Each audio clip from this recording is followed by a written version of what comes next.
Either that or clean my bedroom, and that ain't gonna happen. So, is there a way to make the screen clear? Mine looks fuzzy for some reason. My image of myself. yeah, you do look fuzzy, dude. When was the last time you cleaned your camera? Literally seconds ago. Probably why. No, but I mean, it's not a. There's no. I'm gonna unplug it and replug it. There's no, where is it?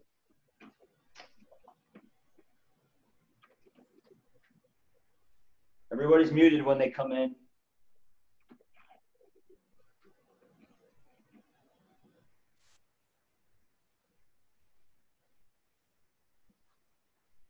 Can't hear you, Chris. You're muted still. Yeah, it's not your device. It's in the actual screen. So if you're using your typical device mutes.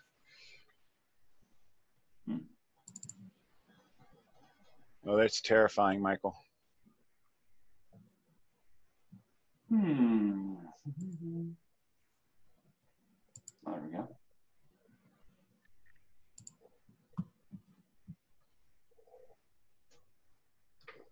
Hello.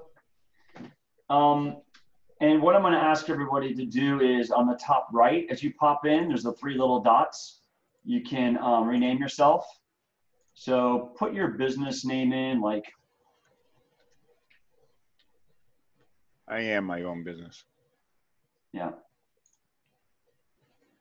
There you go. Hi, Jennifer. You're muted. So everybody comes in muted. You got to unmute yourself. Actually, it's generally best in video conferences to leave yourself muted until you're ready to speak. That way you're not generating background noise. Got it. Chris, is there a way to put, thank you. Is there a way to put up a panel that would be like, these are the rules, you know, so you have to repeat it? Are you able to pick a panel and make a, you know? I don't use Zoom very often, so I would need to find that to figure out. There's a chat, which we have. Do we have to put on pants? No, not required. We prefer you didn't, actually. Or shirts. We're all adults. I don't have that 3 dots either that you were talking about, Michael. So I'm not even sure what that was about. It's in your little window if you hover over your own little. Oh, I see. Control panel window. Yeah, I'm still learning the interface myself here. Yeah, I'm not gonna change my name. What up, Chris? Hi, Callie. Yeah, you can see it has very little effect considering that I keep my name here. Let's see if they'll get small as more people. Chris, remember you're muted. Hi, Callie. You're muted too, so you have to unmute yourself. When you want to talk. When you want to talk. Oh, is that better? Well, if you want us to actually hear you, yeah. Oh, okay, gotcha. Yay! Hey. Let's start over. Start over. That's Kwame. Typically, good, video conference etiquette is unmute yourself when you're talking and mute yourself when you're done. That way, you're not contributing to the background noise. 10-4. And same rules. Make sure your phone ringers are off. Little stuff like that. That shit is annoying as hell in a video conference. Yeah, we have it. We had 25 plus with Miami Tampa Bay, and someone's phones, kids. It's like, come on, dude. I've been running these virtual hangouts all week, and I'm going to keep running that through the link that I shared out before. So we've seen it all at this point. Well, got a surprise. No, just kidding. Callie, how you doing? I'm doing good. I use Zoom all the time, so I'm used to all this. Okay, good. I've got Talasana's nose hairs right now, which is great. As long as no one's going to the bathroom, turn off your video. Well, it could be that type of club. Anybody drinking? I usually don't drink during the meeting, so. Water. Yeah, water. Yeah, I got water. I got this from Chad Mize. I saw it. It looked like whoa, Qbert. One of the most iconic games from the 80s. So I'm like, I will give you $20 for that insulated mug. Look at, yeah, you drink. You're young. How old are you? Like 24? 22, but close. 22. Good God, dude. How you been, Jennifer? You should put your first name. You can edit if you hover your No, Michael, you told us to put our business, so that's what I did. I followed instructions. Obviously not. If you look at everybody else. Yeah, but the first draft of the instructions are never quite right, so he just had to tweak them a little bit. So the tweak is first name, then company name, which is useless to me, but that's okay. And I'm not adding a damn company name in there because you're not going to see it anyways. It's going to be chopped off for most people. We can put Grumpy. It's just a bad suggestion. I'm going to rename you as Grumpy. There you go.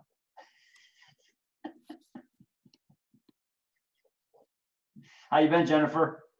Tired, you? No, I'm very protective of my sleep. So that and a little tincture on some evenings helps, but I've been bike riding a lot. Instead of Ubering, I've been bike riding. Kathleen, welcome. You come in mic'd, muted. I'm mic'd. Hey, Kathleen. Yeah. Casualty 1. Does everybody have a pause face? We should do that as our initial. Yeah. Also, FYI, Oh, I probably need to. if these end up getting much bigger, our corporate meet accounts can do up to 100 people at a time now. Yeah, that's I paid for the $15. Everyone gets to chip in. I'll give you guys the hashtag and my Venmo. Kathleen, you look nice, but you're frozen. So I don't know if it's just really cold outside or you're. Oh, look at Chris. It'd be just a profile image, Michael. Yeah, maybe. Oh, anybody have anything interesting they want to share while we people load in? I want to ask the Float Collective, the page that I'm a part of, as an industry, is kind of majority agreeing that we should close down our float tanks in order to save face and potentially avert any disasters. I say I disinfect the shit out of my tank and I don't have anything to worry about, but the whole industry seems to think that any one case would be bad for us. But AIDS took out the float industry in the early 80s after about a month because they didn't know where AIDS was coming from. And it took 30 years to rebound. So I'm wondering, do I join the against doing this or the for doing this for my business? That's what I have been dealing with the last couple hours. Well, what's the message from your customers? Most of them are fine floating. But I don't know if that's going to change over time. A report was released 2 days ago that said plastic surfaces have to be sanitized a certain way for the virus can stay in warm, moist environments for 3 days active. So if we have a young person who's a carrier gets in the float tank and then somebody older gets in, could potentially pass that along. So, and a lot of our demographic are 20 to 40-year-olds, and that's who a lot of the carriers are apparently. Hey, Chris, what are the HIPAA guidelines? Because I know some offices are testing people like before they come in, like their temperatures. Yeah, that's something we've been doing. We've been doing temperatures and, you know, making sure if they have any other symptoms, they're not coming in. But the problem is I'm fine with it. I know my tanks are clean, but St. Pete Salt Works down the road next to Nova, he made the decision to close today. I called him before I made the decision to find out what they were doing. So he closed. So I'm not going to stay open, I think, just to respect his business because I don't want to, you know, look like I'm trying to steal clients from him. And we have a great relationship. So I'd rather build a relationship with him and help him out and vice versa versus, you know, the alternative, obviously. So I've talked to him. He's closing his down. So I'm closing mine. Do I continue to make the argument for keeping them open with the community, the float community? Do I just let my current customers that I trust come and continue to use it, make a little extra income on the side, and just have them sign a non-compete that they didn't float? I don't know. And give them all the reports and let them make the decision and tell them what we do to clean it. And everybody remember, we are recording this, so this is step one towards Entrepreneur Social Club TV. What is the? I don't know how this works, man. How is the government's listening to this shit too? Oh, they were always listening. That's not the point. It's not interesting enough. We'll talk about release forms later, Mike. Yeah. But I guess I'm just wrapping my head around closing my float tank. Good thing is my float tank is like 5% of my business. So 95 is personal training. So in all reality, it doesn't really affect me that much. Well, if you were able to test people, I mean, since we can't get a test, but if you could get a test and people pass, isn't that going to be the next stage of, you know, hey, I'm yeah, potentially that makes sense. I'm COVID-19 free. It takes 2 to 5 days to get test results back, and in that time, somebody could get re-exposed. Yeah. So it's like purchasing a gun to float now. You gotta wait a few days before you do it. Right? Well, if it's a small part of your business and it's a select group of customers, I think an at your own risk situation is probably fine, and just target it towards those less at-risk customers. I would look at barring, you see, one of the things that I've been predicting is let's jump ahead of the pandemic and do what we would do if it was here and everywhere. And that would be, you know, lock down those at-risk clients of yours and say, no way, I am not going, you know, you should make any at-risk client, anybody above, you know, my age or higher, basically, you should be turning away anyway. Like rolling, like getting on a roller coaster. It's like if you're pregnant, you got back problems, you know, you got this and this, you can't ride it. Like So if you're high risk, you can't float. Yeah. Pretty much. You know, there's the old saying, if we always follow the rules, we'd still be British. So,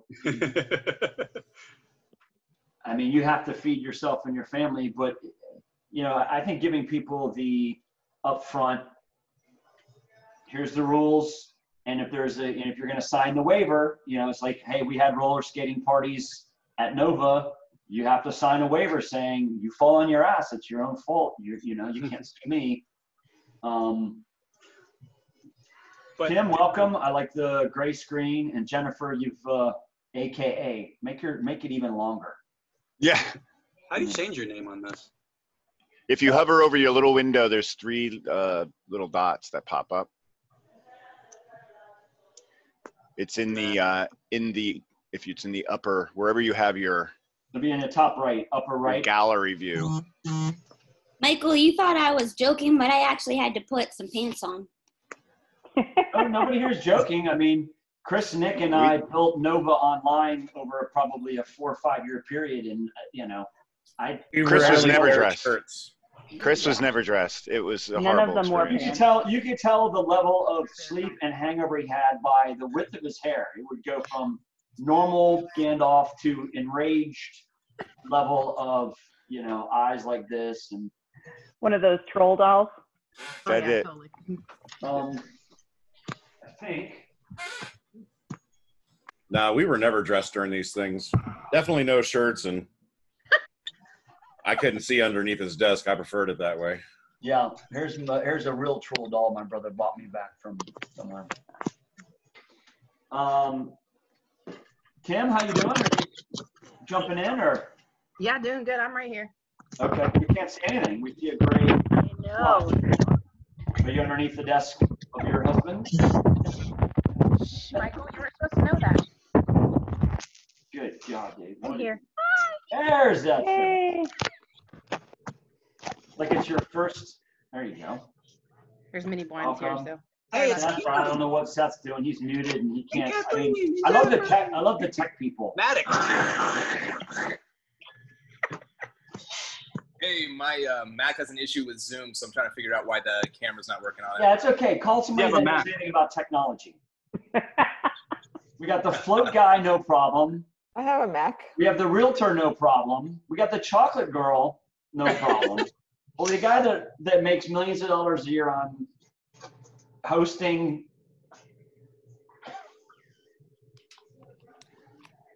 You gotta bust his chops. There's the dog. Kim, how you doing? You're muted, you know. Yep, doing great. How you guys? It's interesting times, isn't it? Indeed it is. I'm getting a little stir crazy. I've been riding my bike a lot. Hey, Kim, are you and Chris in the same house but different rooms? Yes. That's why the marriage Yeah, lasts. otherwise the feedback. Social distancing, right? Yeah, right. Exactly. He doesn't get to come out of his cave until dinner's ready. She rings the dinner bell. Dinner's ready. Speaking of, I was thinking of like making an awesome meal and eating it with you all tonight while we were doing this because I miss it. We should do that one night. I haven't eaten today, so that wouldn't help. Dead Bob's Snapper Sandwich. Dead Bob's is doing some show food until there you 12 go. o'clock, by the way. Wow. Nice. Look at Nick in the background. That was funny. What are you doing? You disappeared until you started smoking, Nick. What the fuck? There's Mandy. How we doing, It's Mandy? the sound. Keep in mind, everybody, that Hey, Mandy. if you have light behind you, it's hard to see. Mandy, how you doing? And then you have to unmute yourself. Is that better? To hear you, yes. Okay. I've never done one of these. This is exciting. Well, welcome. This is being recorded because we are, this is step one towards ESC TV. So Yeah. we're getting good things out of the pandemic. Seth is on there twice now. He's like, all right, I'll show you. He's a double. ninja. Mandy, over your left shoulder is a really bright light. Kathleen, we love the angle. Thank you. Yeah. I don't have any more. I've been home all day, so angle away. Look at Nick. All right.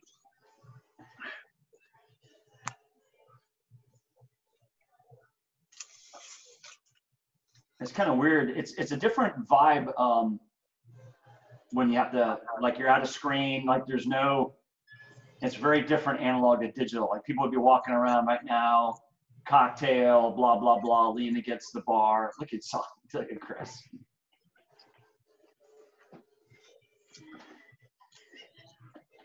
He gets the award probably for the funniest new member. There he is. Welcome, My Seth. husband's finally joining us here. Your husband's. Oh, hey, what's up, husband? Hi, Callie and Callie husband. This is Fernando. Hey. Welcome. Thank you. I'm gonna take a seat here. Seth, how we doing? You're muted. Doing pretty well. My app had to get an update in order to work with my microphone and my video, so nice to see you. Welcome. Yes. I've seen that kitchen before. So anybody, we're kind of in the early parts of the meeting. Anybody have any funny stories they want to tell while we watch Chris eat?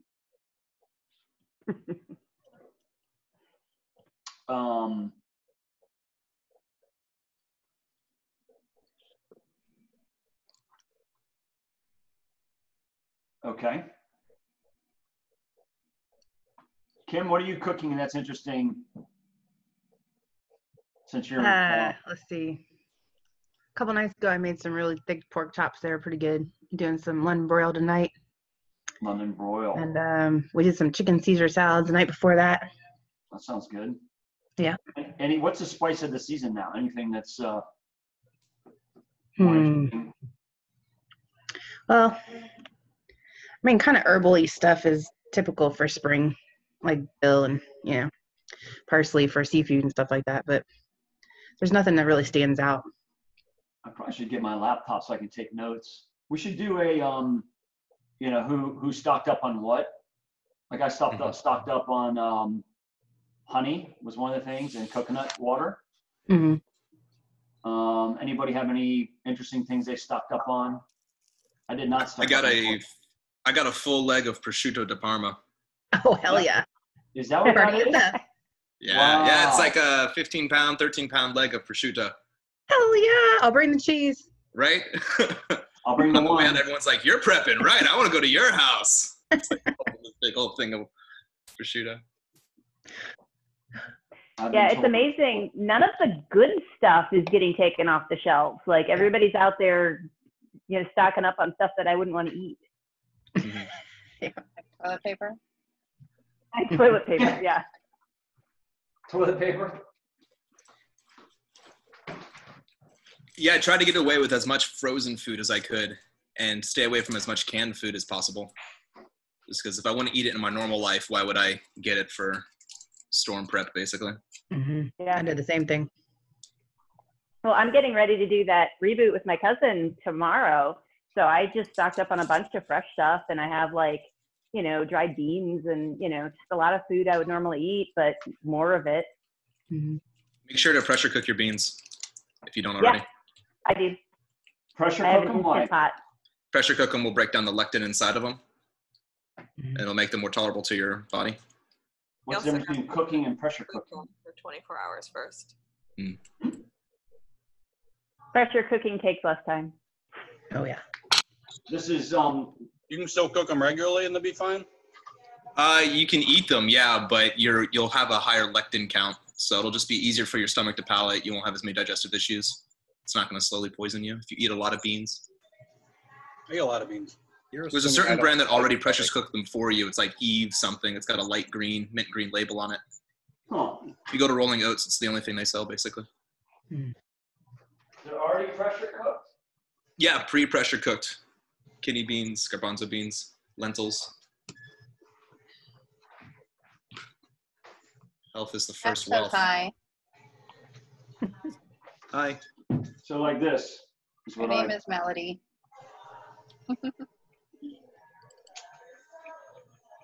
Nice. They're cooked, obviously. I don't know if they're pressure cooked. Let's see. Help change the world. Eat more beans. Organic beans. I know you have to wash them for about a minute underwater. It's good to soak them overnight, actually. It helps with the digestive stuff, too. This is these are cooked. Wow. These are cooked already. Yeah, no, I mean if they were dry. Okay. Seth, so what time is the after party? Right?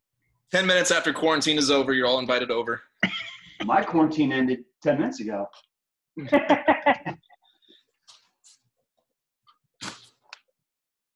How many people you guys think will show up tonight?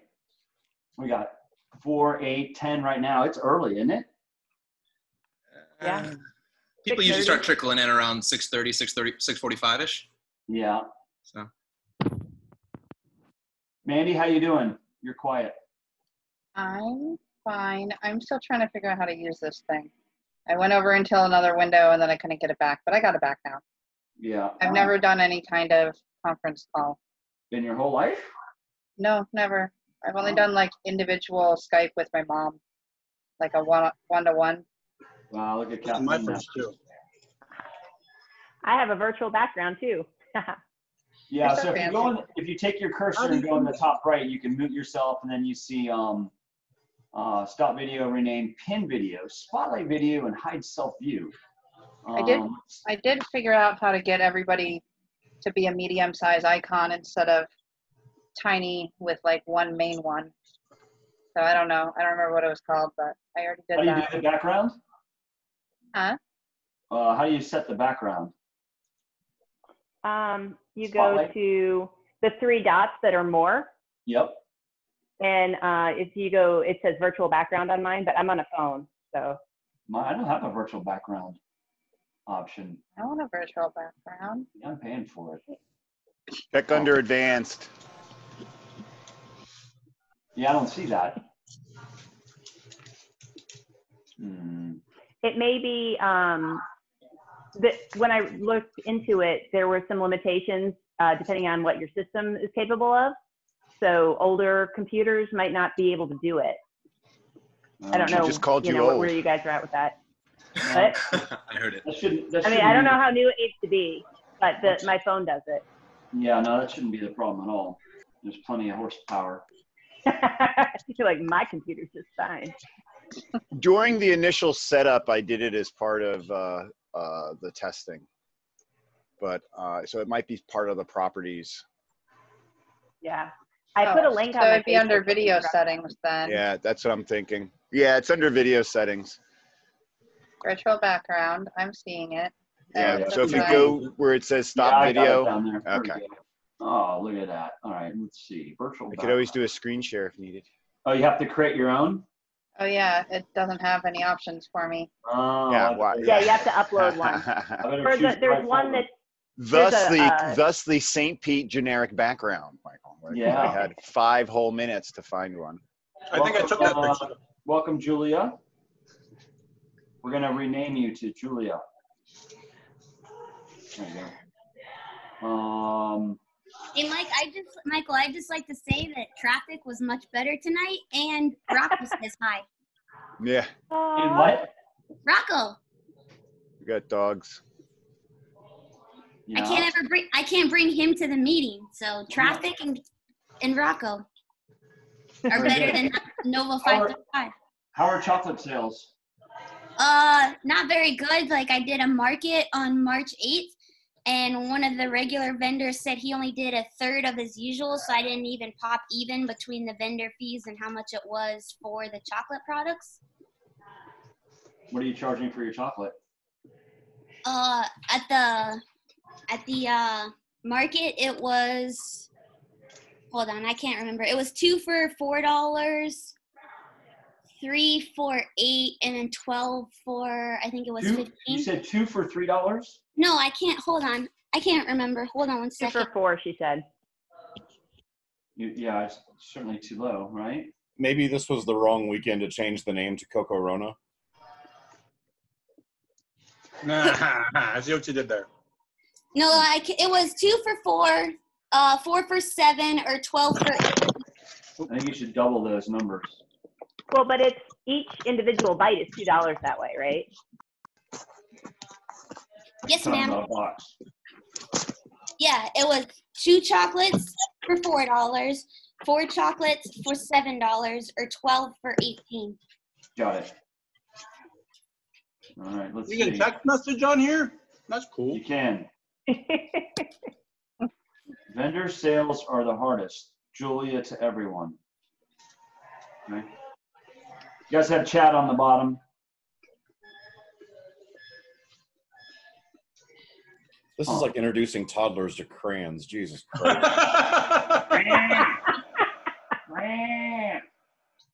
I guess that's the only way Julia can talk right now because she's not able to.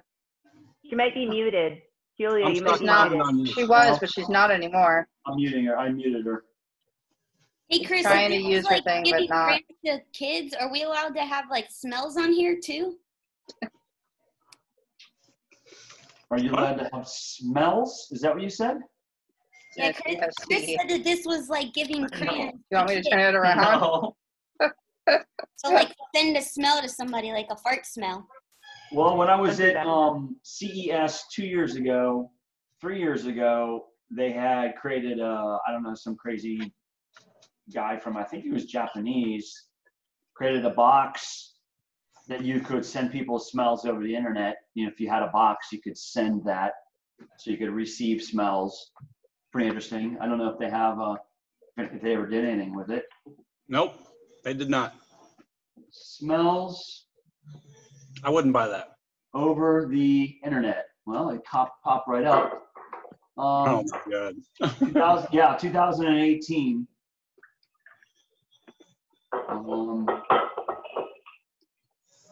Oh, Kathleen fell in the water. Wow. I went to mix a drink. Does anybody have any initial questions this week as people start to trickle in? Jennifer, what are you doing for virtual sales? Right now I'm not doing anything because I did my last vending and I'm working, but I'm just trying to like let people know like I'm gonna do a post. Like I just recently did a post just saying thank you to everyone that voted for the FedEx Small Business Grant. But then I try not to inundate people too much because I know there's other priorities right now. But just in a week, I was just gonna post a photo of some molds I have for Easter. but not really make too much of a big deal about it because of the whole COVID thing. So really, I don't have a plan to answer you. But it's also unfortunate because the chocolate is just a side business. So like, I don't want to make it seem like I'm hurting because I still have my full-time job, you know? Yeah, I was just thinking of a demand from the demand aspect. That. Oh, there is no demand right now. Oh. I'd be surprised. My image People looked stuck cleaner at now. home with nothing to do. I thought chocolate would be a big thing. I think mailing it would be an issue, though, wouldn't it? Like, even if you had an online store and stuff, transporting it for delivery would be an issue. Well, right now I'm not like legally allowed to mail it. I can still deliver it to people. So I could like drop it off to your house or knock on your door and hand it to you. But I don't know how comfortable people feel with that with the whole social distancing. But yeah, mailing it, if I wasn't under the Florida cottage food law, I could mail it. But then I would need the little bubble wrappers and the coolers that they have to mail it because it is chocolate in, you know, Florida. Right. Are you looking at doing one larger sale to a group versus individual, more of a wholesale, or look at Tall Sana going crazy. More of a wholesale. You sell 50 to one business versus 1 to 50 people. Well, that's where I'm technically legally not allowed to sell to a business. Like I can do the whole catering thing for an event, but I can't do the wholesale. I can't sell it to a business and then they resell it in their store, But I can do larger orders like I did for Tracy or Kathleen. Okay. Seth, where do you think we're going with the online meeting? Think this will push more online meetings after this is over? Yeah, I think this is all just going to get us used to doing it. Basically sped up our economy by 10 to 20 years. We're all just going to get used to a lot more remote work, and they're going to move us into certain types of universal basic income 2 decades faster than it otherwise would have. If not permanently, then it's at least going to set the standard where we're going to have various efficiencies and reductions in costs, and everyone's just going to like getting $1,000 a month from the government. So eventually it'll probably just cascade, and that'll be the new standard. Well, it's interesting to me too, because it's not just in one sector, it's across the board, everyone from kids in education to every single industry. They're all looking at how can I do things online right now. Mm-hmm.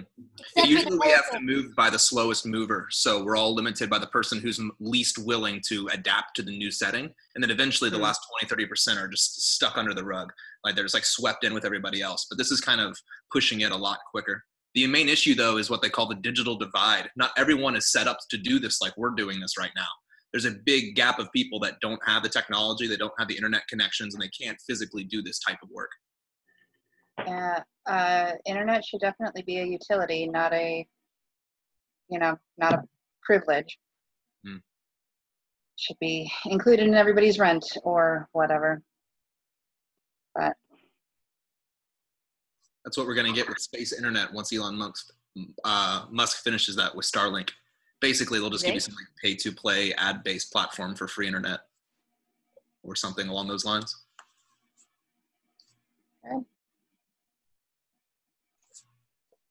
Nancy's like, we started the meeting? No. Trying to think how long.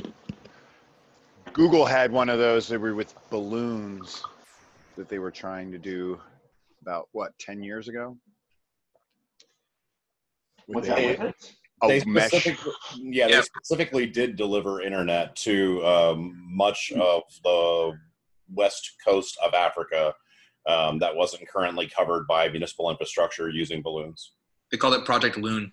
Yep, that was very successful. Mm-hmm. It makes sense. So why didn't it get everywhere?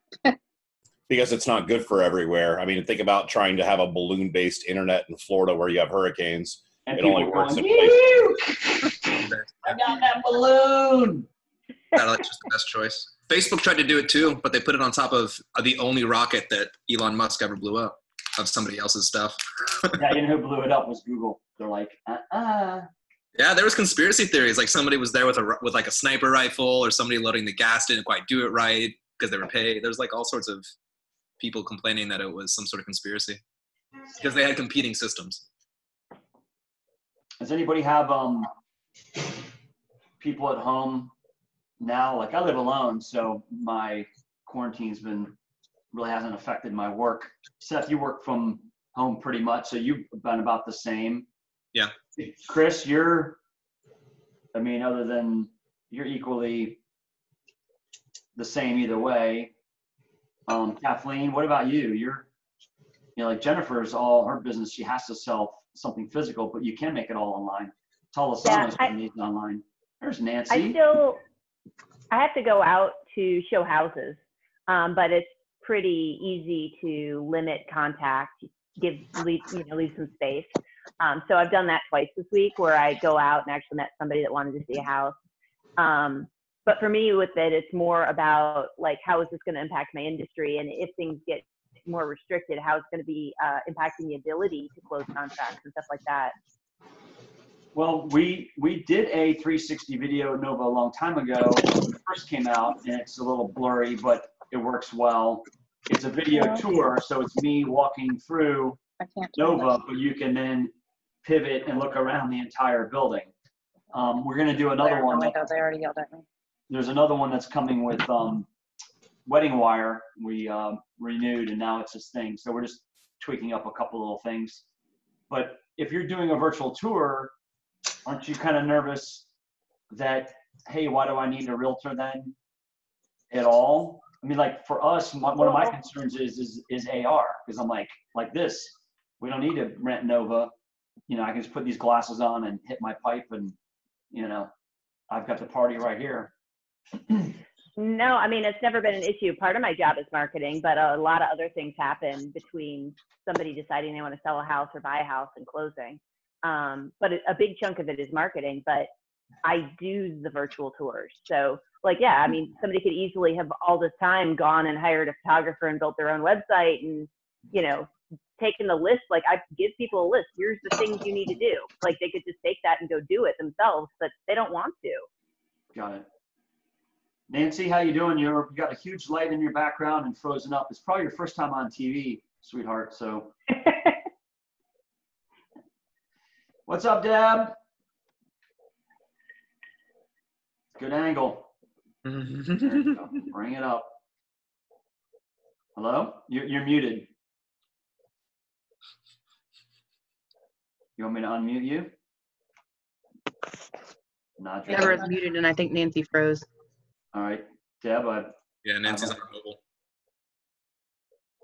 It's okay, Nancy. You only had a week to prepare, so.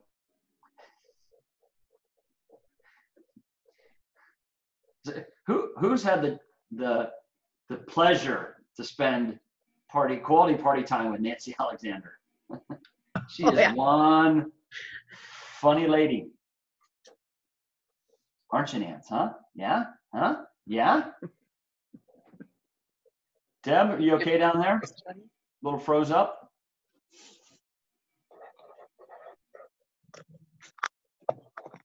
Well,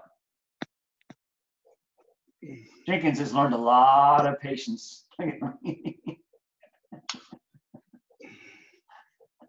a Zen master by now. What tech support will do to you. I mean, I've been hosting a video conference for 12 to 14 hours a day for the last 4 days. So yeah. Well, who else is going to join us here? I thought we'd have a bunch more people, but let me see if there's any last minute. Chris, how has that video chat been going for you? pretty good. I mean, it's kind of funny because you get people that pop in during the day for just pure co-working. A lot of the devs that I know have been joining up, and we work kind of silently all on a hangout, but nobody's actually, saying anything. Yeah. So, which is pretty camaraderie. Yeah, that's pretty par for the course for developers, We don't like normally talk a lot anyways while we're working. It's just the idea of having somebody there that if you say something or see something, you can share it with somebody. Sure. But then in the evening, as people start to wrap up and start to have drinks, last 3 nights in a row, I think we've closed out with around 8 to 10 people being a little bit raucous and rowdy and rambunctious and kind of, a virtual bar, partying together, little drinky, little smoky. Like that. Yeah, virtual bar. That's interesting, actually. Virtual bar? Yeah. Virtual happy hour. Yeah. I mean, it's been pretty great. And I'm using the same link so people can jump in and jump out whenever all week. Doesn't really matter. And then I've got a little be right back sign that I put up when I'm, taking a break from the screen or something along that line. Right now, I actually have it fully closed out, but just because I can't have 2 apps grabbing the camera at the same time. So that's actually a good thing then. And what are the things, since you've been in this now for several days, what are the things that are missing? It's like, hey, I've been using this new system for a week. What do you hate about it? Like, what are the things like, oh, it's got to have it misses a button that would be like, please stand by. I mean, I guess you can do that easily. I mean, we've got that sort of thing now. Like I've got, let's see. How the fuck do you share screen on this shit? Right. There it is. There you go. So I've got this that I've been putting up every time that I was stepping away. That way, if anyone was joining and no one was in the chat, they knew that they were at least in the right place, So what is this? I just whipped up a little HTML and threw it in a browser. Got it. Could have just done a Word doc. That's nice though. Right. Well, I couldn't pull my Google Fonts into a Word doc, damn it. Couldn't pull Surprised I had to have a little style, so I had to go pick a font on Google Fonts and, Naturally. Nice. Tony. Way to flex. Jason. Maybe we could talk now that there's a, no, I guess it's not good energy.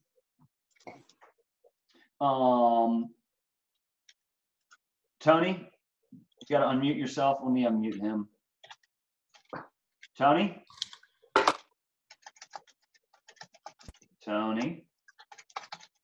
If your camera won't work, try updating Zoom. The same thing happened to me. There was a recent update. Yeah, you guys might have to update Zoom. Tony and Jason, I unmuted you. If you go up into your top menu bar, there should be a check for updates button. Can you guys see me? Deborah? Hey, what's up, Deborah? Yes, we could see you for a while, but you were all froze up. Seth is saying that you might need to update. I just loaded. Right? You might need to update it. And remember, if you're sitting in front of a window, it's hard to see you. There you go. Yeah, Jason. Jason's doing better. No. What up, Jason? Hey. Whoa. Nancy, you're still frozen. I'm frozen? Whoa. Tony? We need to move to different rooms. This will be great by next week, won't it, Chris? So what are the things that are missing like right now that would be fun to use? Like walking around, I guess glasses. If you could have a, camera, self-facing hangout glasses. Is there such a thing? A forward-facing camera on your glasses that you could live stream what you're looking at.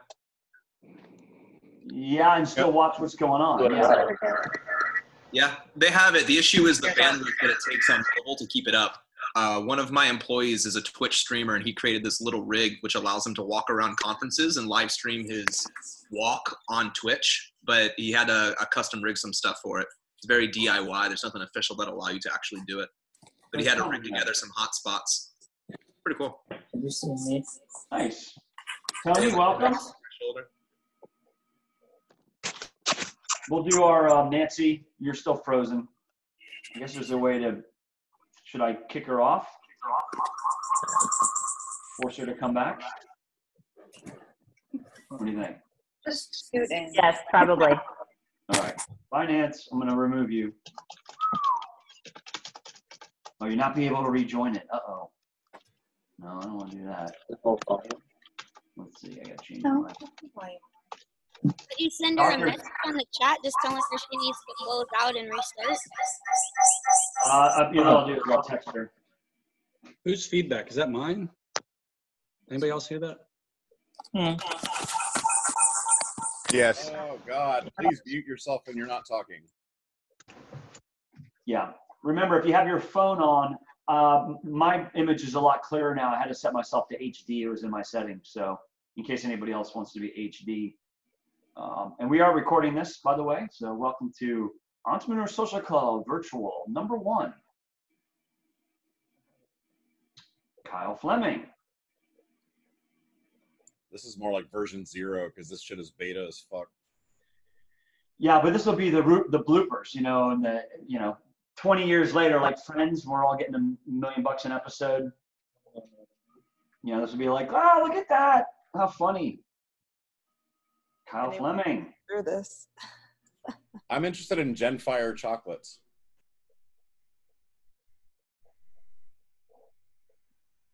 I'm gonna change your name. How do you misspell your own name, Jen? You're muted, Jen. If you see the little red thing on there, it means you're mute. Where did Chris, Nancy it did say my name correctly, but I think a certain somebody has the power to change other people's names, so they did that. No, a certain somebody changed it from Genfire to Genfiery. Yeah, because it did say Jennifer Just Cause Chocolates, like AKA, but now it's all like, yeah. Somebody has dyslexia and spelt my first name wrong, but that's okay. Yeah, it's anytime Michael is writing anything, like basically when we try to share documents with him, we let him comment only because otherwise he like completely screws the formatting on him. That sounds about right. Yeah, well, you know, I got to leave room for people to do things. Nancy, you're still froze up. Tony, how you doing? We can't hear you. Me Tony. and No? Jason were having feedback problems, so he's just next to me now. Okay. Just like Because the he old was in the days. same room. Tony, go to your top bar and look for preferences. You can find which mic you're using and maybe shift that. And then also the huge white light behind you, Tony. I know it's probably your first time on TV, but there you go. All right, look at this. We got the group. All right, so who else is Kyle? I don't know where Kyle, you're muted and invisible. So we're going to do our pitches here in a minute. Just try to give everybody a little bit of. Hey. There you go. Yes. Here I am. You're there. Remember the big white light behind you is not awesome. Julia Wow. dancing. Yeah, you're right. Julia, you're on there twice. Ninja. We got Julia and upside down Julia. Oh my. Chris Jenkins started screen sharing. Oh, here we go. Here we go. So, the numbers, is this political or not? No. No. Yeah. Then there's that. Chris, you screen sharing? Is your health political? Ooh, you can make money off your health, and that makes it political. No. That makes it a business. In business, but then the politics get involved in who's running the businesses and all that. So, any How many tabs do you have open, bro? it seems that from what the numbers that I'm looking at, it looks like 4% of everybody that gets this disease dies. Seth, you're muted. What's their ages? Well, actually, yeah, this is really bad stats. I mean, you got to look at your sample size. If you look at the whole, according to WHO, the whole number, it's like 200,000, Yes, but this is 800,000. you already have a selected subset of tested people. When you do that, you've already created a separation between, unless the testing is close to the population levels, which they're not. Yeah. You have another separation of those who got tested. So of those who got tested, begins the sample size. So Yep. that creates a piece of the puzzle here that's really important, because you tend to sample, or you tend to test people who are obviously showing symptoms, or there's a reason to test. That leaves a whole bunch of potentially exposed and transmittable people who are not tested. Yeah, I'm ghosting all over the place here. Let me get back to. I'm just going to tell Nancy to reset her phone. So, Chris, what are the numbers for confirmed cases now in Pinellas, Hillsborough, Manatee counties? Well, let's take a look and see. Kathleen, I can't speak for Pinellas County, but Hillsborough County did an emergency policy group meeting today at 1:30, and they said that they went from the 3 weeks ago, they had no new cases in 2 weeks, but in the past week, there's 10 new cases in Hillsborough County. There are 20 confirmed cases in Hillsborough County right now. I heard that there's 42 total in the state, or there's 100 total in the state. No, way. No, it's like over 300. Yeah, it was 19 in Hillsborough. It was 19 in Hillsborough this morning. Yeah, I'm going to go ahead and screen share again, because this is the actual hard data from Florida Department of Health. We don't need to guess. This is the reality. There are 432 confirmed cases in the state of Florida. There are 20 in Pinellas. There are 20 in Hillsborough. There are 16 in Pinellas. 16. And what was the other county? Manatee. Manatee. Manatee is 9 cases right now in Manatee. All right. So we're up from 42 to 45 since this morning. Yeah. It has been basically what I've been seeing is the numbers double every day, essentially. But still, this is fundamentally just the people who are getting tested. Right. So and you also the need only to look people that are really getting tested right now are people who are qualified by a symptomology or being in a high risk group. They also said or they're billionaires. Growth rate recently, because there was a backup of tests being tested, and they all came out in the last 24, 48 hours. So it'll be a big jump, and then it should level out, and we'll get real data again. Right, right. One of the things you need to factor in on these statistics is the rate of testing. If you see the rate of testing is flattening and the rate of infection is going up, that's a concern. But when you see the rate of testing matching, or the rate of infection matching the rate of testing, that means it's steady. And though the numbers are terrible, that's a good sign that it's not, suddenly inflaming.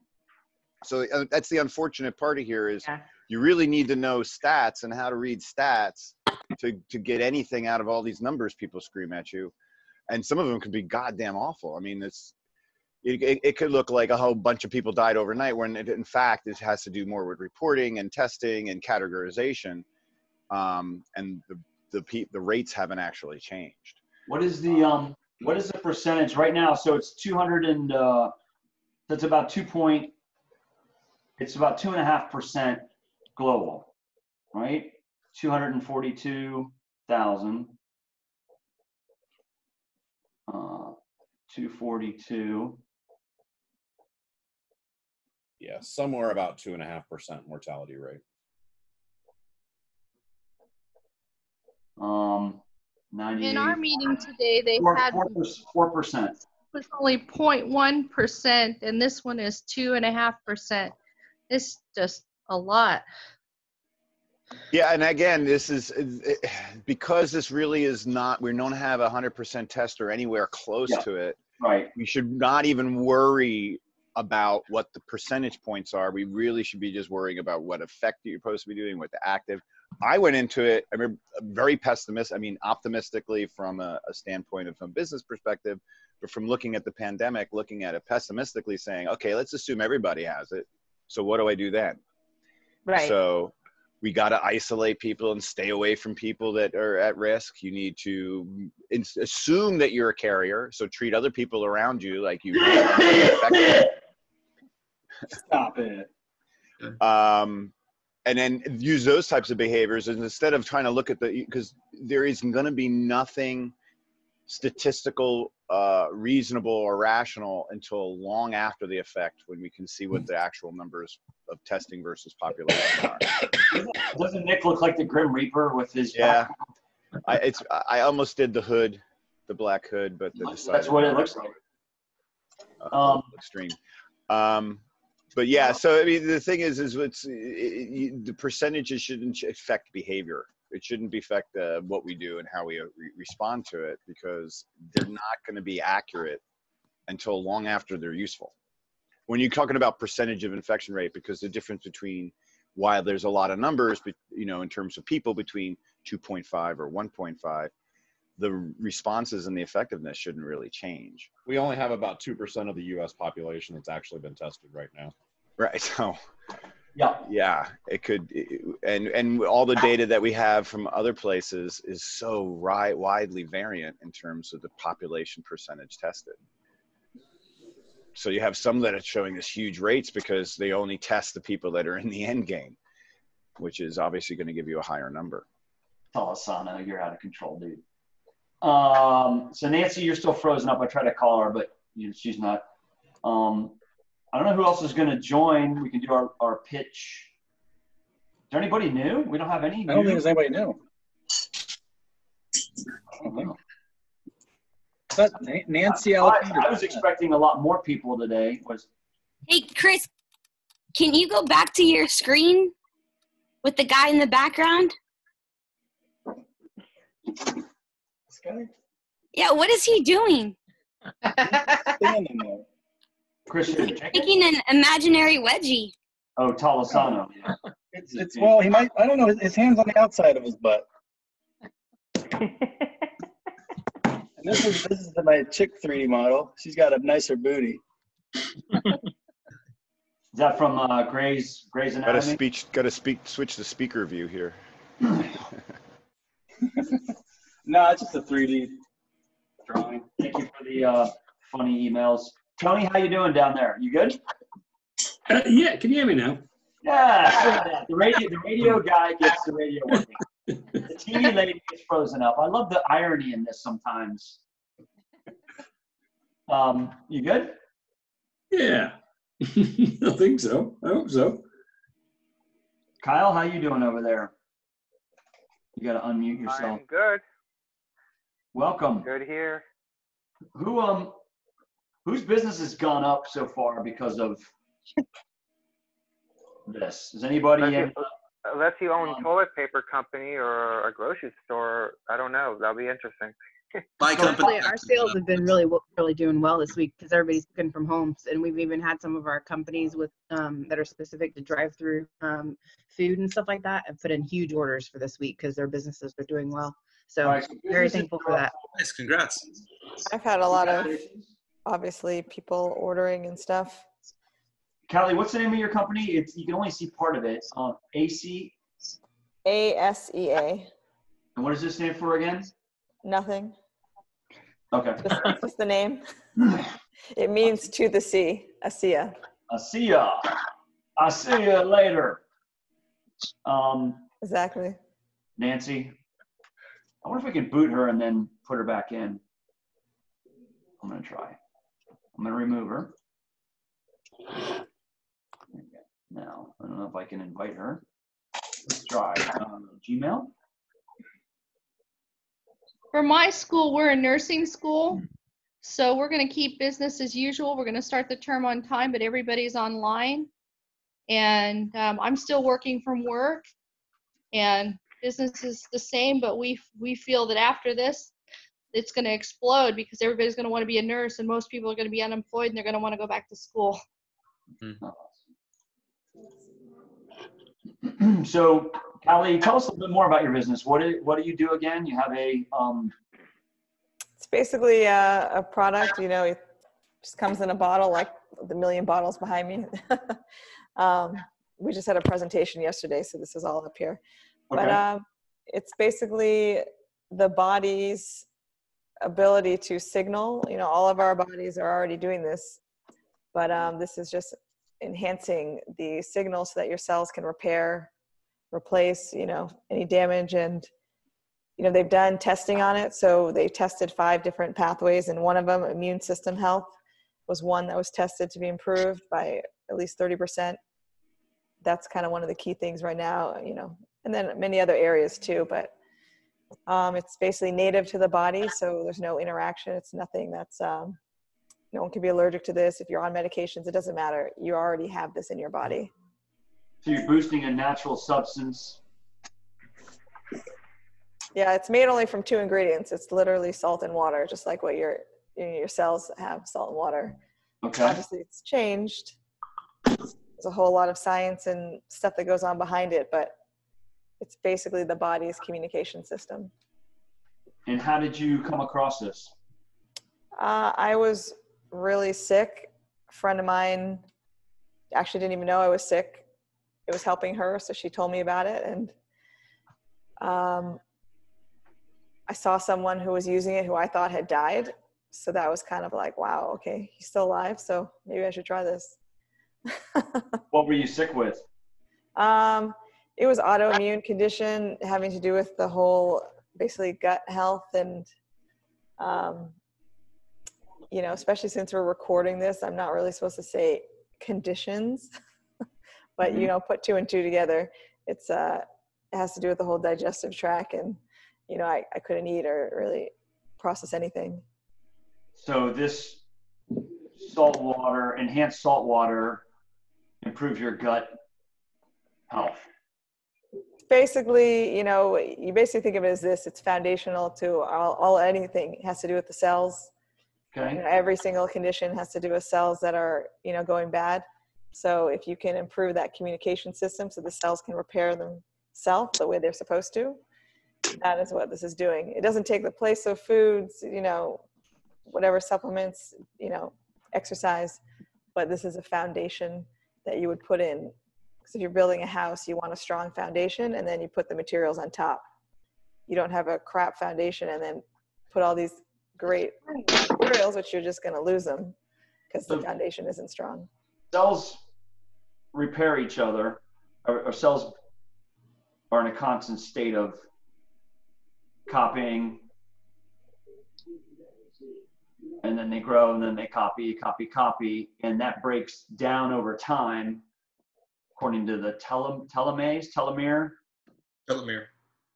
So at some point, you know, young, fresh baby cells and, you know, old man cells, and I know what they're trying to do is keep that. Yeah, basically, let's say, you know, when you're young, when you're a kid, you fall down, you hurt yourself, you heal like this. When you're older, that same fall, you break something or it takes forever to heal. You know, the cells are not communicating the way they used to. If you could make them communicate like they did when you were younger, it's kind of unlimited what the body can do. That's quite a picture. And is there anything proprietary about this? Oh yeah, very, very much so. This is there's only one company. This is the only company that has it. It's a biotech company, you know. Okay. They did go about it to get the product out. Yes, it does have a network marketing model. However, this is really a biotech company and that's how they started and that's what they are. It's just, this is not something you could stick on a shelf. If you look at the ingredients and see salt and water, you're going to go, yeah, no thanks. I got the ocean right there. So it does require some explanation, but you know, there's millions and millions of dollars of testing. They have science labs. So yeah, it's been quite amazing. You know, I'm definitely not trying to push that fact as far as, you know, what's going on. People should just be aware of their health. And of course, now people are getting more aware of things, but you know, there's nothing safer that you could put in your body. Welcome, Chris Delaney. I looked down and I thought, tall son have changed his shirt again? What up? Dude, Chris, if you take your shirt off, I'll take mine off. Only if your PayPal's available. Don't that guy. That'll just be me going back to my normal mode of video. Yeah. Go. It seems Jenkins We'll come up in a hot fucking second. It is rare. So we have 2 people whose businesses are up a little bit, and then I guess. Mine's up too. And Seth is, that's why you got the big prosciutto. Yeah, that's why. Nice. Dried meats last a long time. It's a good idea. You're gonna hear me doing this on your door. Actually, I don't even have to knock. Yeah, you can just come on in. You know the secret. I know the secret. Where's Joe? We missed Joe. He's out. He's actually camping in Georgia. What he says. He probably built some solar panels and got a Bitcoin miner going. He's good to go. I think he actually does have a solar panel out there. He brought his guns and his gold, and he ran to the woods with some friends. Yeah, I just got my food, so I'm gonna take my video off for a minute, but I'm still here. Okay. How business for you, Michael? Well, we had to reschedule all of March and April. So it went from, hey, this year's doing great, to, oh shit, we got to close down for 6 weeks ish. Yeah. I don't know. You guys, is this gonna last longer than the end of April? What is our bets? What's our over under? Let's pick an over under of when this is gonna go, I don't know, back to normal, but the new normal. Hey, Michael, why did you have to close till the end of April? Well, we don't have to, but the mayor, under the powers granted to him by the state of Florida, said that you can't have any events over 50 people. Oh, I wasn't tracking St. Petersburg because McDill is Tampa, so my apologies. That's okay. Yeah. So almost every wedding has more than 50 people, especially when you include caterers, doorman, DJ, photographer, ballet, photographer. I understand now. I just didn't know that St. Petersburg, the mayor, put it to like the end of April. So I understand now. Well, he didn't. They didn't put a date in there, but the cities canceled everything through the end of April. So we're just kind of like following suit. And our contract's pretty tight, so we just said, hey, this is what we got. You can either walk away, or you can reschedule. There's no money coming back. It's very clear in our contract, verbally, written, online, everywhere. We never use the word deposit. It's all non-refundable payments. And so we had a Zoom meeting Wednesday with Marry Me Tampa Bay, and there's probably 40 vendors on there. And a lot of people keep saying deposits. Deposit means you get your money back. That's the whole point of the word deposit. Retainer is the other word you can use, Michael, and it's the same thing. But yeah, I always like non-refundable payment because it doesn't say one or the other. People don't know what retainer means either. But right. That was exactly a good point, Kyle. Retainer. I know how that goes. Yeah, it's a little still confusing. Everybody knows what a payment is, and everybody knows what non-refundable means. So we've learned, because you deal with, me being a landlord for forever, you deal from people who are very intelligent to people who are not so intelligent. And so you try to keep things very simple, and so we've been rescheduling that. Most people are fine. Some people are a little emotional, but it's an act of God. It's not me. We're ready to go. So there was also some talk about what they call act of God, and whether that matters. And it's like, this is like a hurricane. It's nobody's fault. It's out of everybody's hands. Yeah. So many of my photographer, who actually do weddings all day long, they're like, some of the brides are like canceling the wedding. I'm like, what? They're not getting married any longer? I mean, they're like, we want our money back. We're not going to do a wedding any longer. We're like, that doesn't make any sense for love and happiness.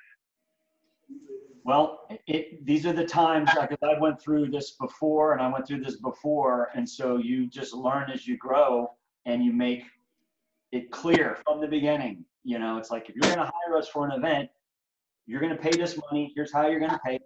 None of it's coming back. So before you make this decision, you need to know. When you do, it's in writing, and there it is, and it's clear.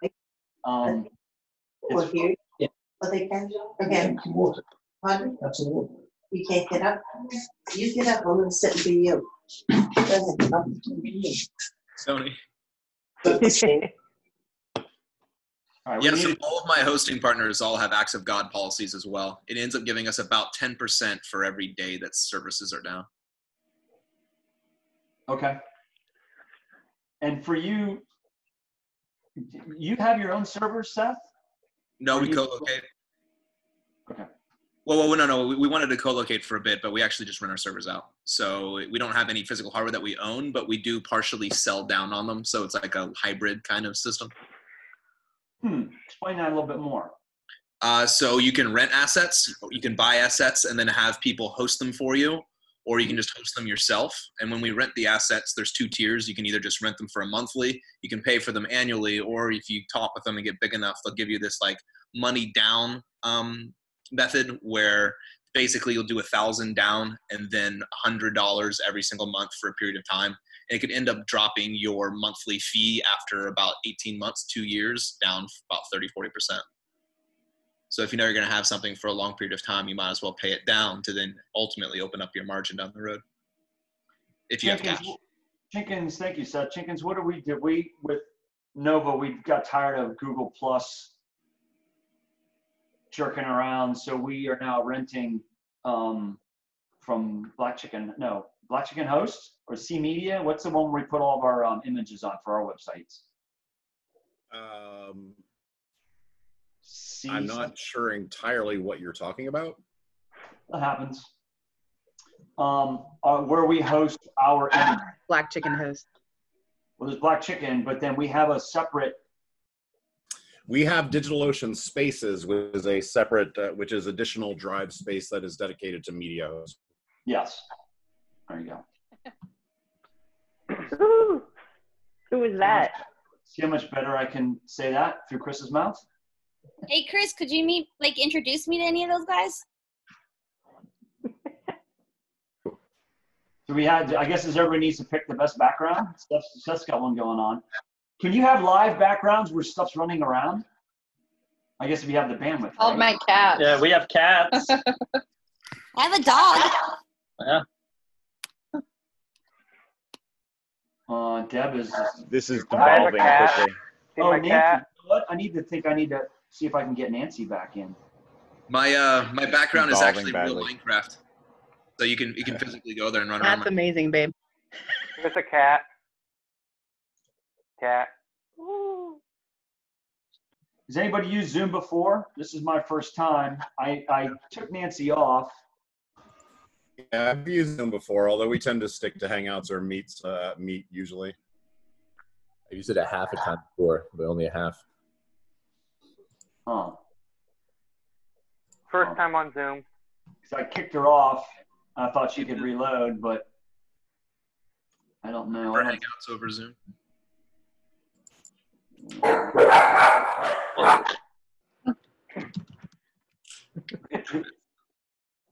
Surprisingly, none of the cats blinked. Where, Delaney, where have you been? You disappeared. You know, just hanging out with my favorite friends here on Zoom. Where were you? I haven't seen you in a couple weeks. Yeah, we've been wrapping up development of our education platform, and I've been booked out with clients probably since the beginning of January. So it's been a lot of work. And that's all because of the Entrepreneur Social Club? Located at Nova 535 every Thursday at 7.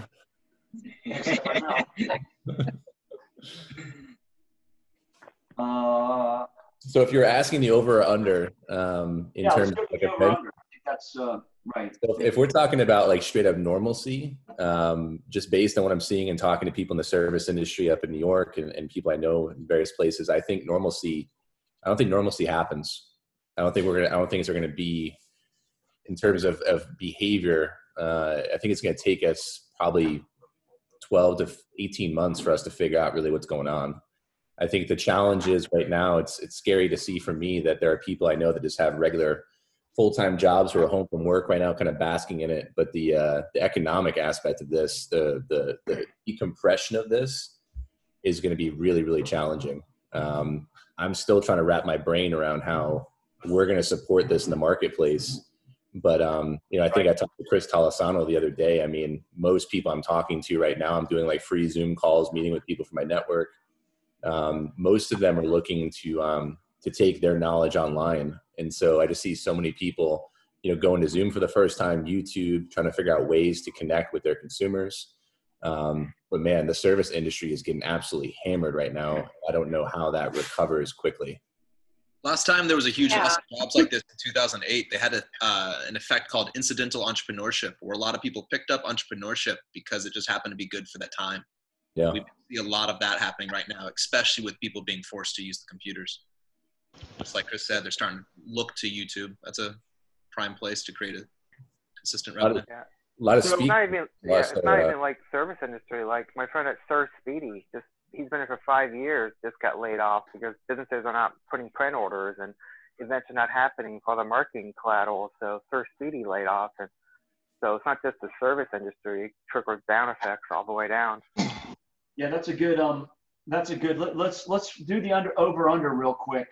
So I'm gonna guess people are out and about back again in May. I'm gonna say May is when restaurants are back open, because I'm an optimist. So give me everybody give me your let's just say the month. So I'm gonna say May. What do you say, Nick? Well, again, I think that one of the things is the ripple effect that he was talking about is what happens afterwards. I mean, this could, if there's no support giving in, considering the time of year where this is where everything gets paid off. This is our Black Friday season. Looking at it locally here, there are going to be some folks that are closed and can't reopen. And that could be significant. But that, on the other hand, would give a boost to their competitors, because when they rejoin, there'll be less people in the market. So it's really volatile on how it comes in. And right now, this is an outside force. This is entirely constructed. This isn't like the hurricane where you're blown over and you're blown out and you're shut off and you're cut away. This is entirely fabricated, and it's been engineered, and it can be re-engineered out. If it's done correctly. And if it's done incorrectly, it could be disastrous. So what do you think? People are going to get habits of staying home and watching Netflix instead of going out to restaurants and going to the movie. Like, people are going to just become more, I don't know, virtual as a result. We've been moving that way anyways. We are. So hold on, before we go, let's just give me, Nick, what month do you think? Let's just pick the month. I say May, things will be back to normal. You know, where restaurants are open, people are going back to the beach. I'm just asking, this is a quick over-under based on when it goes back to normal. What do you say, Nick? Yeah, I'm hoping that we see it towards the end of April, if we're going to see a recovery. Okay, so end April. All right, what do you, Kali, where'd you go? Are you still here? I'm right here. I'm here. So Nick says end April, I'm saying May. What do you think? I say April is what I want and hope. All right, Kim and Chris, what do you guys say? I think we're going to see something like that around April as far as tests, but to come back probably mid-May. I don't know. Google it. Look at the past page deposits.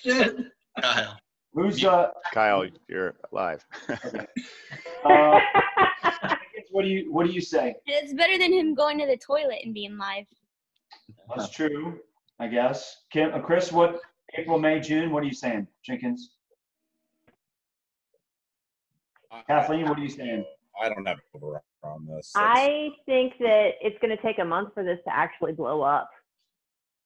So we're not going to see like the level of cases that are really going to threaten our healthcare system for a month or 6 weeks. At that point, people will be taking it seriously and will be on lockdown. And, you know, if we're lucky, the restaurants will survive that because maybe their landlords are going to be continue alleviating their rent, but they can't. They got to pay their rent, their mortgage. Exactly, they have mortgages to pay, and so I think what's going to happen is come June or July when things start easing, there's just going to be a completely different landscape. And the restaurants that we're used to going to now aren't going to be open anymore. They're going to be different ones, you know, and it'll be the same chefs, you know, but they'll be creating new things. So while we're talking about that, that's interesting before everybody else answers, because, you know, it's almost like now it's like if you're going to support somebody, you're going to support the people that you really love. Because Roger Curlin was talking about, you know, we were already 30% overbuilt in the restaurant space, and it was going to go, you know, that was going to disappear anyways. So now it's like, we love brick and mortar, for example. So, and, you know, and the girls over at Pineapple Espresso, like I'm having a small party. My sister's turning 50, and not 50 people. So we're, you know, you're trying to give money to the caterers and the businesses and the restaurants that you want to survive. So that might be another discussion. So you're saying June, July. Andy, what are you saying? Yeah, June, July. We're in a super unique situation with going through everything that we did, getting kicked out of our old spot. That we're paying Allendale, we're basically giving them a donation in exchange for using their space. And it's based on, it's a % of sales. So we're only there on the weekends, and we do a lot of takeout anyway. And then we only pay what % of actual sales that we have. So we're just incredibly lucky. It's this really weird, like, I don't know, everything happens. As that was. We're very much different than the rest that has this big overhead of rent that we don't have right now. Are you doing online? I mean, can we order from you now? How do we? We're not open right now, but we're on Uber Eats. We just launched digital gift certificates that you can just sign up through email, and you can send it to somebody else as well. And so I just got that taken care of this past week. Did a whole bunch of stuff on the website this past week. What program or platform are you doing the digital gift certificates? Square. Square. That's interesting. Does anybody else know about that or doing that? It's really simple. It just costs 30 cents per order, and then when you redeem it, you can look them up in your history. They don't even need to bring anything, and it, you know, then there's no cost to redeem it. So pretty effective. So we could buy. So if we wanted to go to communitycafe.com, or was it communitycafestpete.com? Community Yep. Cafe. communitycafestpete.com. Okay, and then we can buy. And then does it have the hours? Hours, location. Got the gift certificates on there, which can be valid for future catering orders as well. So we just made a catering page as well, which we've never had before.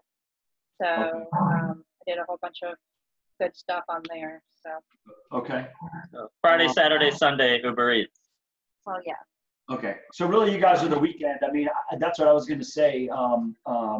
That's a good point, Jason, is if you, instead of maybe spreading out all the time, all the week, if you're like, look, we're the weekend place, you know, for example, and Friday, Saturday, Sunday, just think of us, you can, you know, you can kind of concentrate your efforts on the days when. Yeah, and that was more to do with being in a weird location, being at the church, and making it sort of like pop-up events, so that they didn't have to deal with changing their tax exempt stuff on the percentage of their plan. That anyway, whatever. It was more for them than anything. But then, you know, right now it ends up being better than having my employees sit around for 7 days a week. We only have 3 days a week to have to pay them. And yeah, and we have a pretty good takeout. We're still working on people finding us inside the church. It's still a little bit of a weird place to get to us, but it's still a lot more reassuring and a lot less stress than if we had rent as an overhead. You had a big 100-year-old as overhead. Got it. Yeah. Well, good. Seth, you're next in my list. What because when do you think we're gonna get back to normal? What month? Is that me? Yeah, you're the only Seth. I couldn't quite hear. Oh, I think that's Bill Gates says that will be 6 to 10 weeks until we can travel internationally again. But there's a possibility. And then, of course, the the White House's position that it'll be 18 months until we're back to normal, but we could probably follow the path of previous pandemics, and influenza was probably the most notable one at the beginning of the century, about 100 years ago exactly. And that came in 3 waves. So the first wave was in spring, the second was in fall, and the third was in winter. So we'll probably see a similar wave pattern with what we have going on right now, and it may include multiple quarantines along the way. So we may be back to normal by summer, but it'll happen again by fall, most likely. And then everything could be back by this time next year or a little after that. Is that influenza or the Spanish flu? It's kind of the same, isn't it? Influenza 1918. 1918. Yeah, that's the Spanish flu. Is that what's called? Yes, same. You can't use the word Spanish. No, you can't use Spanish anymore. I know, it's racially. I have a Latino. Blah, blah, blah, sorry. He's xenophobic, Kathleen. I have a Latino Were buddy. Spanish people discriminated against back then? Because I don't know. This shit is bullshit. But that's.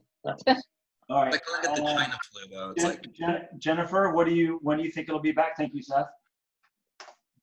I What would month are we going back to normal? That's a quick I would question. like to be optimistic and think like May, June, July.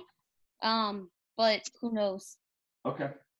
Talisano? Never. We're never getting back to normal. It's all changing, and we're all going to take advantage of it, and we'll all be fine. So, all right, Tony. Tell people. Tony, when are we going back to normal? You gotta unmute yourself. Hold on, I'll unmute you. I love it. Oh, he just said the most important everything. Tony? What did he just say? I said, as regards normal service, well, abnormal service would probably be the summer, so June, July, I'd say, but I have no clue, and I'm getting nothing from the, administration to tell me otherwise, so I have no clue. Hopefully. The music industry is going to be fucked for a while, because if you don't know when you're coming back, the music industry, if you don't know when you can start planning concerts again, you need to plan those out quite a long way. Well, they're doing a lot of, sorry, you're the expert there. A lot of the big artists, I mean, the tours take 2 years, booked a year, 2 years in advance, and they take 2 years to tour. So you're talking about a 5-year cycle. So, and the thing is, I don't know how the promoters will fare with it, because there's no way that they can reimburse everything. I think a lot of promoters will go out of business. And everything to do with it. I mean, because big tours have caterers, they have tour support, they have management. There's a lot I mean, the music business has changed anyway, but it can't afford anything that's going to kind of disrupt it anymore, and that's already happened. And I know a friend who's got an independent label in Perth, and he texted me this morning, and he said he's cancelled all his tours, all his releases, and he doesn't think he'll ever recover from it. And he's been doing independent music for 20 years. And he's 65, so what's he going to do? Yeah, there's an early culling of a lot of people that, I don't know, I mean, maybe our group can grow and expand and evolve quick enough to help people like that, I mean, if I knew enough about, well, I mean, Chris will know, but I mean, it's a perfect opportunity for kind of, augmented virtual reality concerts where people, get together when everything's kind of settled down. They can get together in one space and have a personal experience. I already have people asking for that in Minecraft. They want to host local concerts in Minecraft so people can come and run around it, basically. I've been seeing dozens of virtual live performances popping up in the last 2-3 days. Lots of artists that are doing live on Facebook and other media. So I can see there was one of them yesterday that was actually a closed access. So that can change over to getting monetized. Yeah, DJ Fresh was doing some of that. I think he was playing from his house a little bit, and then he went somewhere and was playing some Talisano. Yeah, I'm working with some local DJs. They're going to start streaming on Thursday next week. So that's going to be a thing in the scene as well. Willie Nelson's doing it tonight. Oh yeah, I just saw that on Facebook. I got a DJ buddy who says all of his in-person shows are really going down, but the searches on his SoundCloud and stuff are just exploding as well. So how do you? I so did part see of the that quarantine Magic Leap just sent out a big blast email offering a 4-pack of their Magic Leap 1 devices for collaborative shit like that. So I think, you know, AR companies who are smart are absolutely on top of this right now. People are even making a killing on all the opportunities after this. So much is changing every day. We're like, what? So the National Speakers Association, folks who had all their events canceled, some of the keynotes that folks are doing are going to Zoom space, and they are not discounting their keynotes and still maintaining their events. So you're talking about $5,000 to $15,000 keynotes that companies are still paying for. So they're also having to learn how to talk to a camera versus talking to an audience. So that's kind of shifting as well. very, very different, isn't it? Yeah, way different. Wow, same ticket price though, and you don't have to actually rent a room and put on a production. Yeah, so they basically get their full keynote, but they don't get paid for travel. So that's a pretty good gig, right? Unless you own a venue, it's fantastic. So is that that's interesting because for me, I'm more nervous. Like right now, I have I guess it's because we all know each other, but standing up in front of people that I don't know, doing a presentation still makes me nervous. But talking to a camera doesn't. But then again, if you have people looking back at you, it does add that level of, you know, social anxiety. Is that normal for everybody else? I mean, some of us do public speaking, some don't. Tony, you've done a lot. Chris, you do it. Both Chris's do it. I don't think Jennifer can sit still for a minute long enough to do it. I think it's normal. I put out a 50-episode podcast. Yeah, it's a different experience, right? Because with Zoom, there's no feedback from an audience. So it feels like, is the audio working? Is the technology working? And most people who speak, I mean, their whole entire thing is their interaction, the experience they're creating. So unless you're doing like a PowerPoint like presentation, it's kind of tricky. But, you know, the thing is that that's great. You can record those if you want to, but that's a pretty good deal to not have to travel and be able to deliver a keynote and just be in front of a camera. And maybe it'll evolve in a way where there is that feedback somehow, like haptic feedback. You know, we talked about smell earlier or something where you could feel, you know, like I can see you all now and we can see each other, but you don't have that. There's no energy being. Right. And you can see it in like stand up and people try to stream their comedy and things like that. That's heavily audience interactive. It goes flat because they can't pick up the rhythm. Right. And having sequenced from used to doing teleconferences and doing, you know, open calls and things, international calls, to something like this, the interesting thing about this is you can actually get some visual feedback on whether the people are engaged. So I could look at this group and go, okay, I'm not going to get anything too deep gun here because I can't see but 4 sets of eyes actually still staring at their screen, versus when you have people that are intent or you have people that are off. So you do get a little bit of feedback here, which is somewhat helpful in terms of, okay, can I get into something a little deep here? Do I have their attention? And that's the key of public speaking is, you know, are they following me along here? Are they with me? Yeah, I wonder what the next like laugh track will be that kind of gets us from here to getting that reaction. Like, what is this next step where that's why you often will ask for, and like a lot of these ones before they had the full cameras here, they were just like basically chat rooms. And so you would have a moderator that would be along with the speaker, and they would be testing the waters the whole time, or asking poll questions or soliciting questions for the speaker, things like, just to make sure the people that are engaged and not wandering off. There is even some software designed, and Chris might be able to help me out on this, Jenkins, where the feedback on the screen for the speaker would tell you how many people's eyes were actually on their camera. So they would have there would be a little visual effect around all the boxes, and you could see that for you, who's watching and who's not watching. So I think those are key things that you'll be, and speakers will be looking for those factors when you ask what are the tools that are missing. Hey, Michael. Yes. Thank you, Nick. Michael. Yes.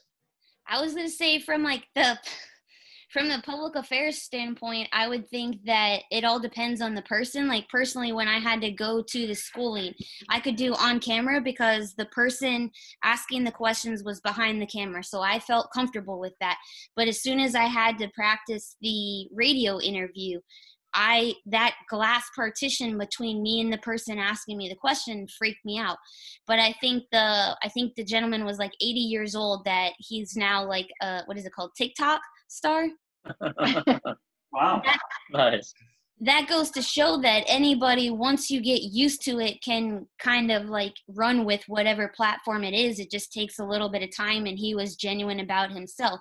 But from the public affairs standpoint, I would think that if you went to more virtual meetings, or even where you talk about speakers that are doing their talk, the difference between just talking to like you and seeing the four heads versus if there was somebody else in the room, you know, asking that talker, like, you know, on a couch next to him, asking him the questions, or even having a third person, if there was a chat space, you know, reading the questions that the audience is asking. So then that, you know, other person can ask the person.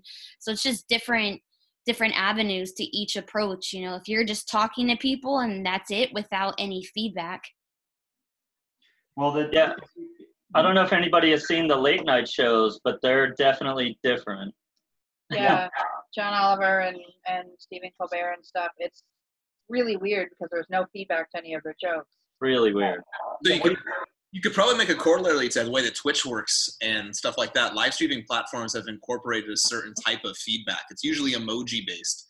People can upload their own emojis. The channels that you follow make custom emojis. It shows consolidation, or you follow this community and you understand its vibe, and everyone has this certain language that they speak within their own chat, which is developed by the person that is the live streamer themselves. They have a live chat, it goes really fast, and it goes so fast the person streaming can't actually keep up with it. So they create moderators that then kind of oversee the chat within it as like a subset. And it just averages up, and people actually end up paying money to be able to get an alert or notification onto the main live stream, which ends up being both the main way that people make money, but also a good way to then contribute to the main conversation. I think something like that would be good for musicians. Yeah. If, you know, basically you're tipping as they're playing. There's We were watching one last night. Live streaming. Yeah.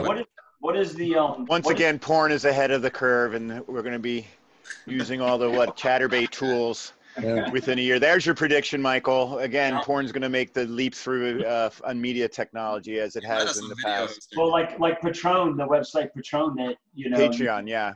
Yeah. You can tell the bar owner here. To Jennifer's point, though, I mean, when you're Who talking, jumped in? Eric, you're here. Who's Thomas Ellerman? Is that? I don't recognize. To Jennifer's point, though, earlier when she was talking about like change in mediums, especially people who are trying to figure out like the social media thing, a lot of business owners, there's a habituation period that happens, and it implores you to be really consistent with your messaging and what you're saying to people. And so the first thing I ask somebody who's really trying to build a position or talk about like what they do for a living, can somebody suss out your top 3 beliefs within your content that you're creating, and what's your intention with the live content you're creating? I think one of the things that makes this situation a little bit different than possibly even the influenza that we're trying to figure out, that we were talking to Seth about earlier, is one of the main reasons why this is so exacerbated is we've never had this level of access and ability to flood the marketplace with social media. Even swine flu and SARS, we didn't have this level of information and sharing that everybody has a mouthpiece to spread garbage. And Chris and I were talking about this the other day too, is that everybody's trying to be valuable and trying to figure out a way to find meaning, and they're sending a lot of information out there.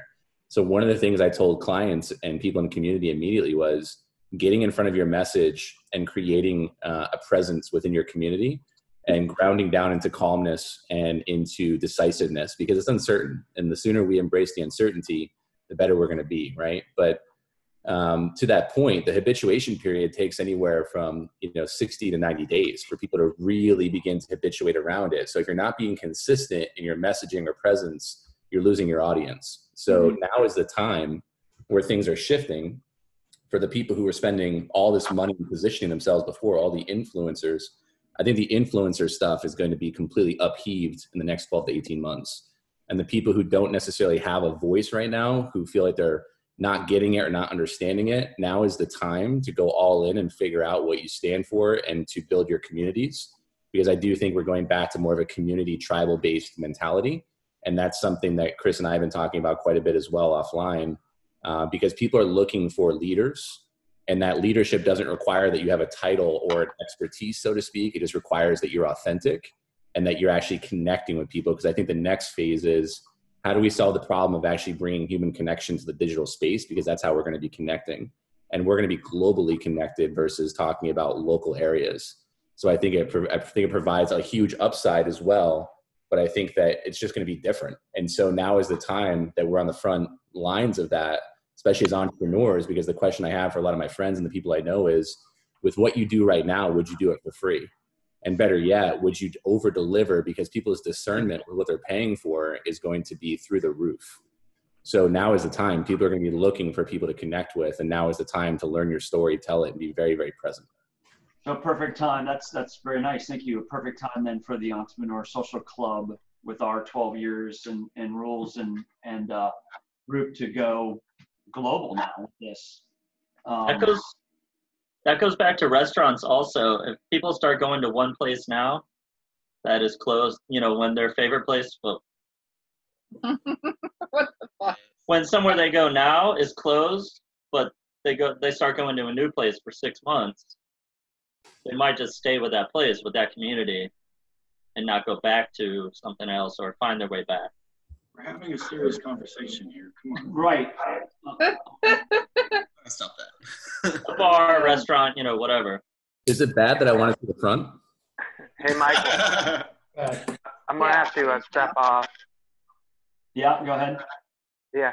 How do you get it back to Jenkins? Is that Jenkins? That's Jenkins. Here. Oh, I got it.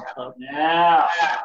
To speak to Chris's point, though, for everybody that wants to do this, I spent a lot of my last year interviewing live streamers, people that have successfully created communities around the Twitch platform, and maybe anywhere between 3,000 to a couple 100,000 strong, couple million strong. And they all have a couple commonalities between them and what made them successful. And while defining your message is a critical part of how they find their voice and end up speaking to their audience, the way that they initially find their audience is almost consistency and cross specialization, or basically making friends with people in your same community. It can be based, a lot of people in this community focus around chat rooms like Discord. They're basically just chat rooms, Facebook groups, places where people of similar mindsets go. And they'll find people that already have communities. They'll access their group.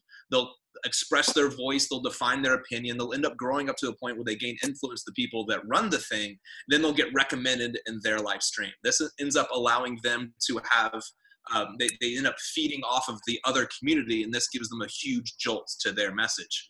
It isn't necessarily about defining your message so much as having consistency of the effort that you're putting into it, and then finding people that resonate with what you're saying, and then basically trying to listen to what they're responding to and leaning into that so much. It ends up being a challenge because you're both trying to not necessarily pander, but play to a community and what they're looking for, but also be true to yourself at the same time. So it's really difficult to do both, and a lot of people lose themselves to one side or the other. But consistently, whether or not they've defined that, they don't have to have the message first. They just need to be consistent in the fact that they're creating content around a message. And basically the community that connects to them, they end up talking to them and they define the message for them in a lot of the ways. Very good. Maddox. Eric, welcome. Thank you, Seth. And Chris. So what were our ongoing question is, when are we going to get back to normal? So we're looking for a month. We'll be back to the normal tomorrow to 2 years from now. And so we're just asking around, what do you think? It's April, May, June, July is kind of where the group is. What do you think?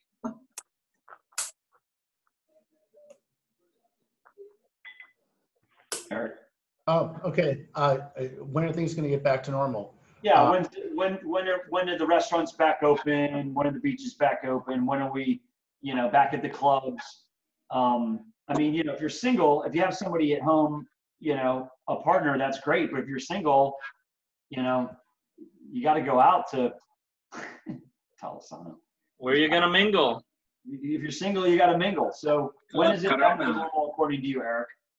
I don't know if we go as we're going right now. There's a couple places downtown that I know they're going to be out of business here just within a couple of weeks. There's some places that don't have a lot behind them, don't have a lot of capital behind them. If the government continues to shut things down, getting back to what we consider normal, well, I don't think we're going to have a normal again. There's going to be some type of a new normal, and I don't know what it is yet. What's your best guess for that new normal? That new normal, I'm seeing potentially consolidation in industries, not having as many mom and pops, because bailouts are going to go to the big guys. So that's kind of unfortunate. The new normal might be continuing more social distancing from people, even after it's not necessary anymore. We could be heading into a depression that's going to last 20 years. And I think that what we're doing now is probably, and very well it could be, worse than the disease itself. If I'm hopeful that there's a new normal that's going to come about and it's going to be closer to what we had before, I'm not seeing that till earliest the end of May. Okay. All right. Yeah, June. Who else hasn't? Michael. Yes. Something that Kyle just said is about like the new normal, but I know at the beginning of the conversation, people were joking about, the $1,000 every month, but people have to realize just even in the Tampa Bay, St. Petersburg area, $1,000 for a lot of people, that might not even cover their rent. So then that's just here in the local area. Then you think about other locations like New York City or, California, where $1,000 isn't even like a blink of the eye for them. So when you talk about a new normal, like that's pretty scary to think about, especially if this lasts much longer than beyond May. Right. Now that's a good point that they've been talking about the universal. That seems to solve some of the problems is some sort of universal income. Right, $1,000, what, monthly? I mean, like, what is the one time? I mean, what would $1,000 do one shot? Like, what is that? Okay, that pays your electric, water, and phone bill, and then what? Are they talking about $2,000 every other month until it can, ends, or something akin to that? Who's paying for this? It's Thomas Ellerman. Plus inflation. That's one of the problems. Who cares? Yeah, because all the extra money that you're pumping into the economy. I'd say it's $2,000. That $2,000 might end up being worth $2 or $20. Who else? Can I have Chris Delaney, I don't think you answered actually what your over under on what month are we back to normal? And then Kyle, Lisa, where'd you go? Julie's moving around so much, like my head's going. I think we might have waves like Seth was talking about in terms of, we might come out of our hibernation for a moment, but I do think that a new wave is going to come through. I don't think that anything comes back to normal this year. I think we end up in this pattern of back and forth. And I think probably not until, after this year. I think travel grounds soon. From what I understand, a friend of mine took a flight out of Myrtle to go to Miami. And the pilot was talking about how United Airlines told them to prepare for a 2-week grounding. So they might be grounding all flights soon. And there's been some discussion of mobilization of National Guard, like on the tin foil hat wearing area of things, which is really interesting. So I don't know if that's tin foil hat. Well, but you know what I'm saying? It comes from the folks who are going to be like, I said it early. You know what I mean? I think Italy is a good country to be looking at right now in terms of where they're heading, because I think a lot of people are underestimating, obviously number of cases, testing, all that stuff. I think that the hysteria lasts for the rest of the year, to be honest with you. So I don't think until after this winter. Okay. Who else hasn't answered yet? Chris. So we were flipping through the news the other day, and we saw some familiar faces that are stuck in, where are they stuck? Morocco. Marrakesh, yep. Chris and Daniel and Lauren? Yeah. So that was weird. I don't usually see people I know on the news very often. Have you been in contact with them? They were in Spain and couldn't get out of Spain, or couldn't get a flight to the U.S. back in time. Got one of the last flights out of Spain before the borders closed into Morocco, and they are trapped in Morocco now, as there are no flights in or out of Morocco for the next 2 months or so. So, I could tell them to go south down to Cape Town, which is kind of the other, which is obviously the other way, which is fantastic. And then from there, they could go to Madagascar. You could walk in there with $20 and you're king. So that's what I've been advising them to do. This is the new gold, people. The new gold. The new gold. Make it rain. And one of the funniest things I've seen is how you buy blow on the street, you get the little bags. I've seen the bags with the toilet paper in there. That is fucking wow. Right, so most of us don't think, so we think there's a new normal coming, and we think it's gonna kind of oscillate out for the rest of this year. How does it go back then to where you can nightclubs, and I mean, at some point that has to kind of reopen. I mean, do people get testing and you're like, I'm okay, or like, where's thanks, Chris Jenkins. What's the what do we think that is? We all know how honest people are going to be, even if there's widespread, completely available testing, and you can get it anytime. Okay, well, how often do people actually get and be honest about their STD results? So what's to say, even if we have enough tests, that people are going to be responsible about it? Right. I mean, if you back up and you look at AIDS, that, when this came out, that was like, to me, that was really scary. This is not, this virus to me is not scary. I'm healthy and I'm young. I'm not going to die from this, But AIDS. I don't want to kill anybody either. Huh? Right. Yeah, it was very, that was very different. That was very scary. It's like, oh shit, you have to really change your behavior. Well, part of the thing with this is, one of two things is going to happen. Either we develop immunity to it as we get exposed. So you have to look at how long does it take for everyone to get exposed, and if we are able to drag that out long enough to not overwhelm the healthcare system. In our area, Tampa Bay area here, there's about 6,000 hospital beds. And if you're looking at a 15% rate of hospitalization for this, that's 70 cycles of people using 6,000 hospital beds for us to get through it. I don't know if you're in the hospital for a week or 3 days or 2 weeks or what. But that's a good point. But do you need the hospital if you're not, like if you're 15% of the people need hospitalization because of respiratory issues. They need breathing help. So then the question is also, as you get sick and recover from it, are we then immune to it or not? And we're not sure if somebody who's sick and recovers develops immunity that lasts any length of time. You might be immune to it for a while until it, mutates again. So that's a big question. We got to get new flu shots every year. So will there be another strain next year? Yes. There's already 2 right now. Who's getting? The human civilization has had this coming for a while, and we just have not prepared for it. We've known there's going to be something that's going to take out a lot of people, and this one is taking out what high number is 4%.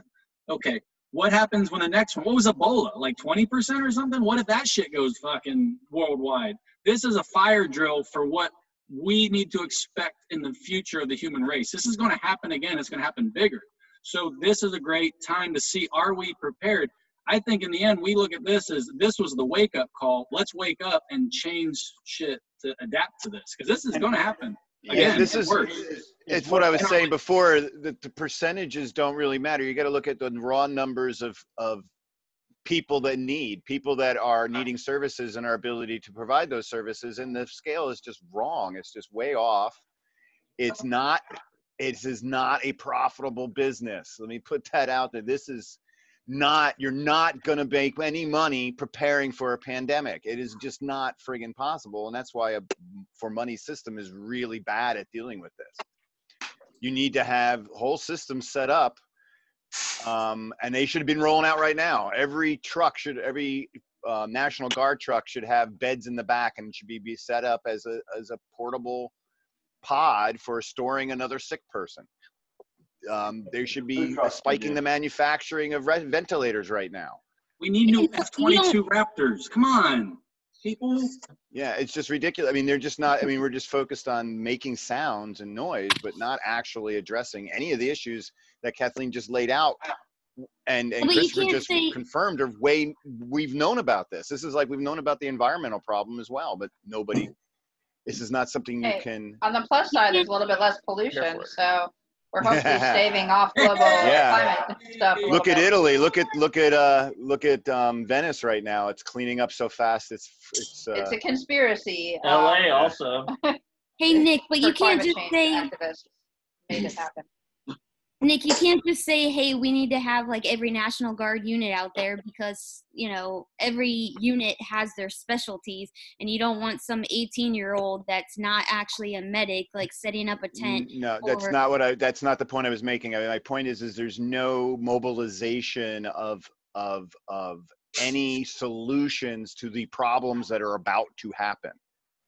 I just threw that out there as a gag. You could be doing anything at this point. There'd be something better than nothing. Because which Kathleen hit is there's not enough beds. So what are we doing about increasing beds? Cruise ships. Yeah. Fucking Wuhan built a whole hospital in 2 days. I mean, come on. Right. This is the point. But Is what are we? It's not about the beds themselves. It's about the equipment and the professionals that use that equipment and help you with it. Exactly. If you back up even further, though, is like, why are people having pre-existing conditions? And most of them, other than genetic and accidents, most of them are from diet.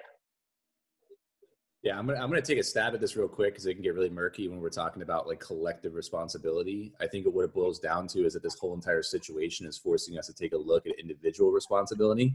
So I think a balance of the concept would be, we can overhaul as much as possible, but if you're talking about dumping all the money into these aspects, like some people are saying, why do we dump 1.5 trillion into Wall Street?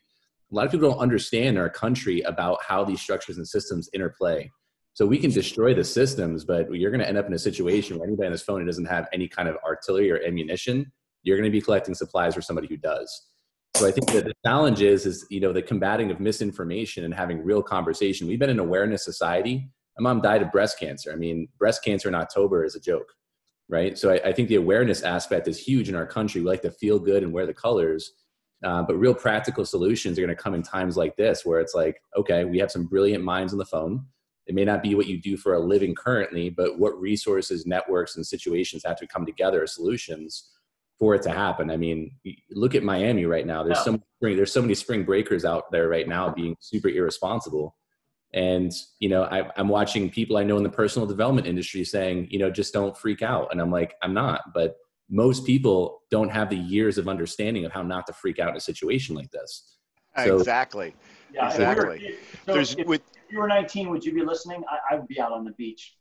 But the thing is, there's no lead, there's no direction being given. There's no, this is what you should be doing. There's a scattergun of misinformation. So and the thing is this we had enough foreknowledge to have been laying out that information, to have been putting that into place. And and even right now we're talking about percentage points of testing rather than what happens when the system's overloaded, what happens next.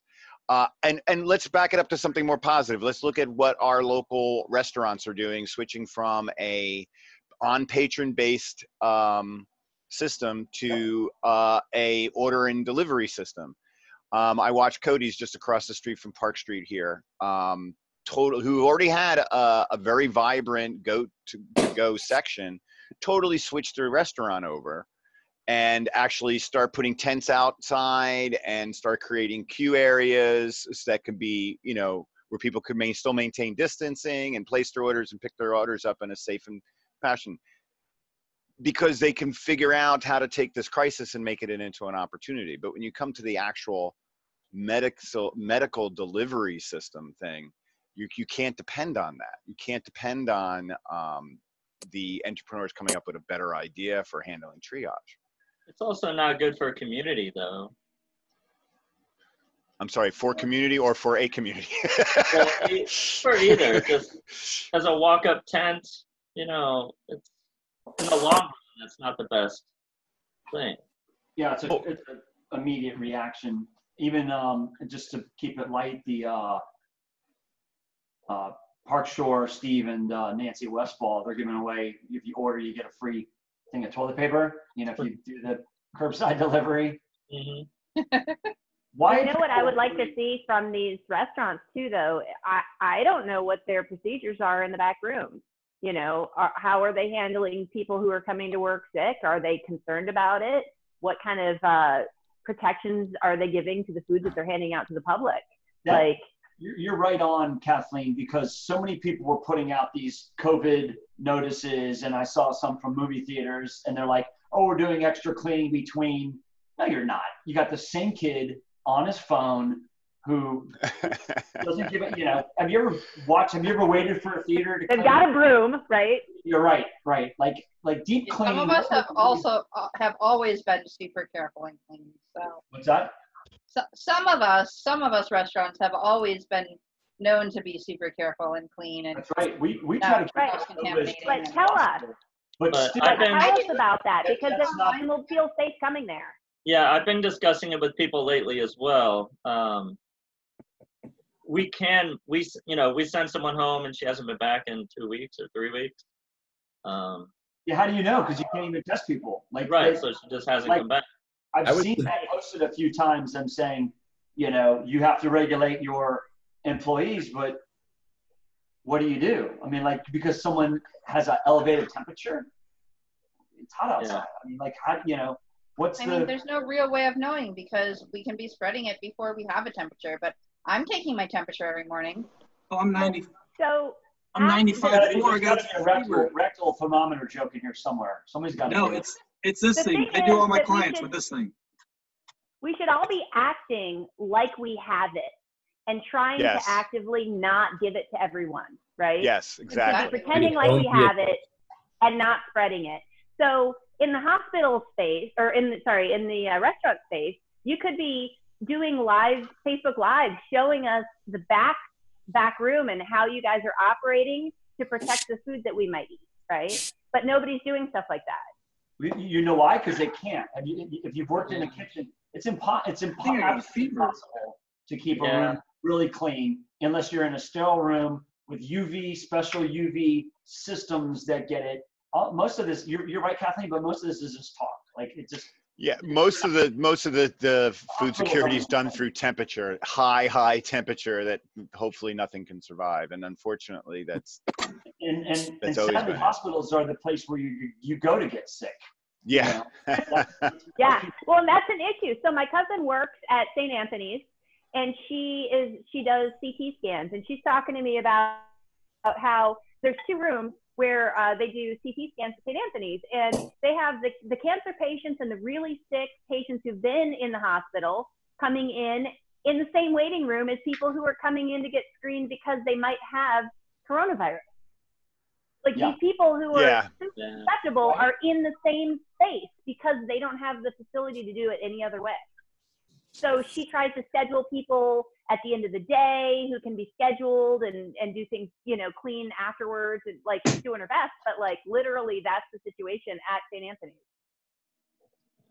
And that's all over. And and those are going to be these are the serious holes in which make quarantine impossible, and partial quarantine just silly statistically. So we have to go, like Kathleen, that's what I said from the beginning, we have to just assume that everybody has it. Now what do we do after we fail to stop it? Because nobody has stopped it anywhere else. So why are we even, so what do we do next? So I have a rule with everybody I love, and I love everybody here as well. But listen, the moment you turn into a zombie, I will end your life. You are no longer that person. Thank you. Thank you. No, I don't know, man. Entrepreneur Depends on- zombie club.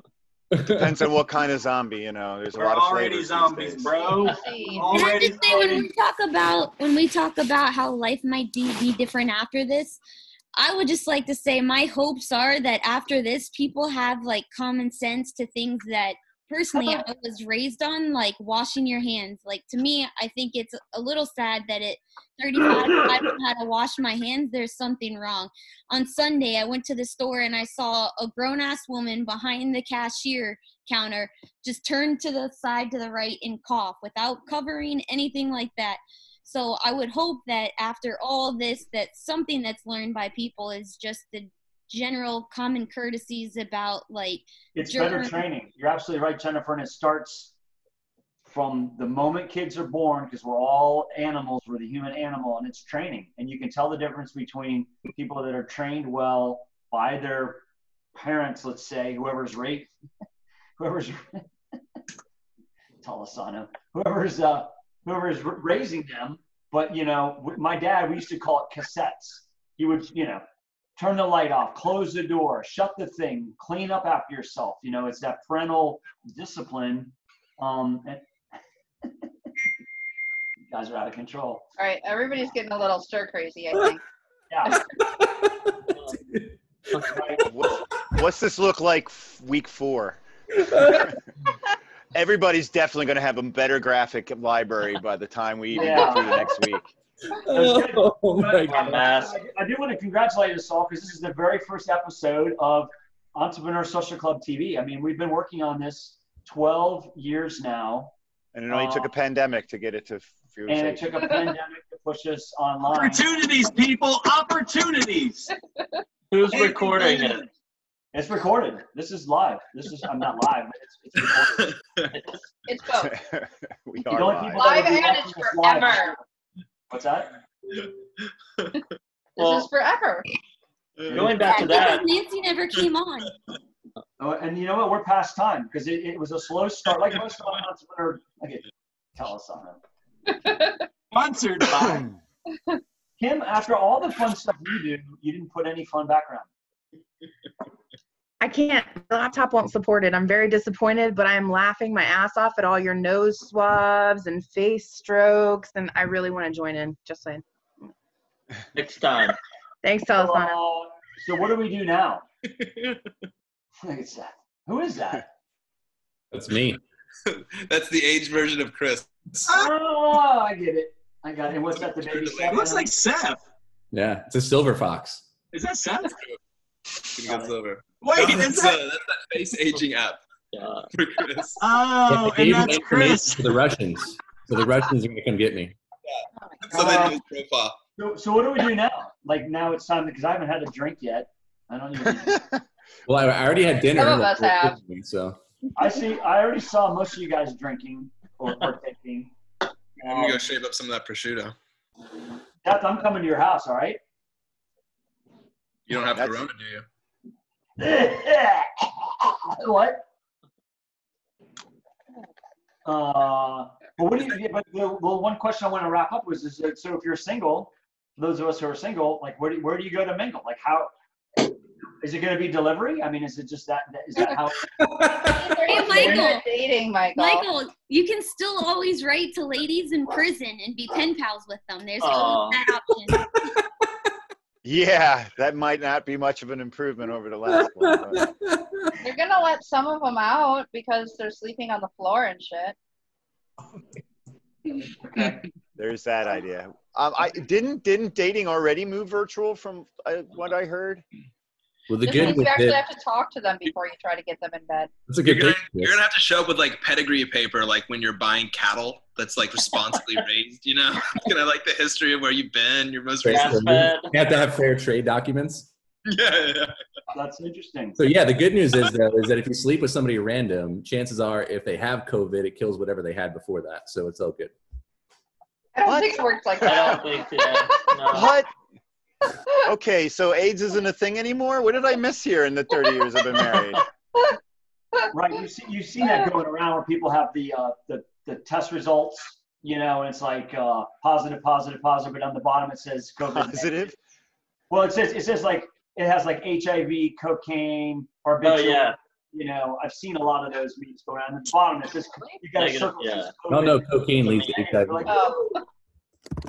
Like coke, ecstasy, HIV, all negative. And I don't know who Thomas Ellerman is. Spy for the FBI. You know what it might be? I'm gonna We're definitely being recorded. Nancy. Huh? It's secretly Nancy. Oh. Yeah, Nancy tried to log in. They're gone. Whoa. It's probably my ex-girlfriend who's been spamming everybody. Oh my God. I don't know if any of you guys got messages today, but. Blocked her and everywhere.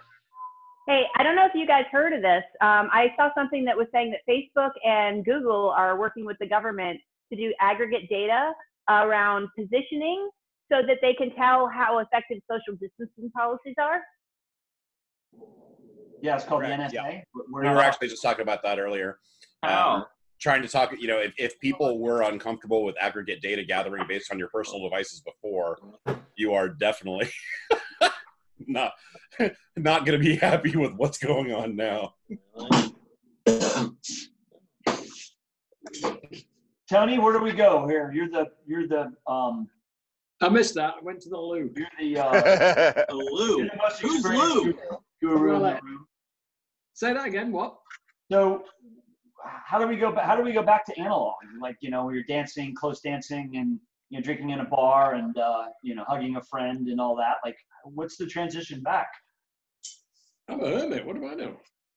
Yeah, well, yeah, it's the old guy. Hey, Michael, you get a dog with no personal space with pets. Yeah. Well, I had a dog. Well, since there's no travel, that might work now. Get a cat. Stay home. Since there's no travel, yeah. What is the? I mean, like that was my reason to not have a pet before. I'm bringing up a classic here. I'm going away. That's me. All right. I gotta go to the bathroom. I'm afraid. Kathleen. You want to see me with the earring and long hair? Is Jenny Springs open this weekend? They're not a state park. Yeah, I saw somebody camping there actually this last weekend, which is insane to me because the level of crowds you usually see there is pretty thick. Good point. But Alachua County, Gainesville, seems to be about 2 or 3 days behind us here as far as their restrictions go. Like they're just not on the ball. No, not Gainesville. Not Gainesville. And we're like 3 or 4 days behind what I'm seeing in California. So yeah. Well, that sounds about right. Not Gainesville. Like yeah, right. Well, LA is on curfew now, like San Francisco is. So like you need a valid reason to leave your house. Today at the little Hillsborough County emergency policy change meeting that they had, that was one of the things that they brought up for vote for next Thursday is in Tampa or Hillsborough County, not just Tampa, a 9 p.m. to 5 a.m. curfew.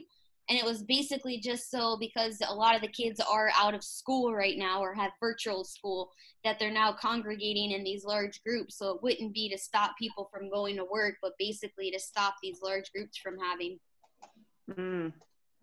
Wow. But that's going to be voted on next week, not this week. Wow, this war of pictures is amazing. One of my beauty shops. Nice. So what do we do now? I mean, what's the protocol for? Should we do a shot or something? Should we have an official? Everybody do a drink. I just said that down. I'm the only one. I guess I'm probably the only one that hasn't had a drink yet. I don't really drink that much anymore.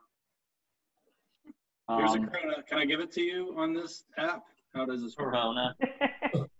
Yeah, like how do you do? I need this filter whenever I get over.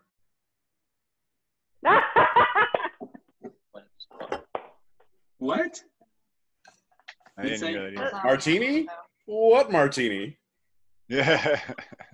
Whoa, you're like, it's gone. Uh-oh. Oh, kinky green. It's kinky. It's green. Eric's talking. Turn it off. Uncensored. Heck of a deal. Yeah, all right, I'm going to grab a drink. You like a Minnesota? Oh, yeah, we're going late night. Late night. Where are we meeting for dinner? Right? Can we vote on that, please? Dead Bob's to goes. Yeah, what do we do for dinner now? This is so strange. You guys can come hang out at my studio. Dead Bob's is next door. We'll get some to-go food. Liquor stores across the street. I'll get some booze, and we'll have a party. And we just This is the thing. So I've been doing, like I said, these hangouts all week. You know, we've been going late every night. Generally, the late night crowd is pretty alcohol driven. So I mean, y'all are absolutely welcome to join up in the madness and hilarity after. Where? I'm gonna go hang eat out some Chinese. On Hangouts. Yeah, slightly different link. Oh. Uncut.com.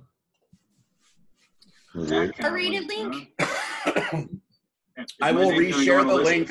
I will reshare the link on the Entrepreneur Social Club group after our meeting here. But yeah, it is a pretty eclectic blend of folks. It's not just ESC people, but people from a couple of my online groups and some of the development community and just sort of random folks in general. So feel free to share that link out, and it is up. I'm just going to leave it running for as long as we're all under fucking house arrest. So.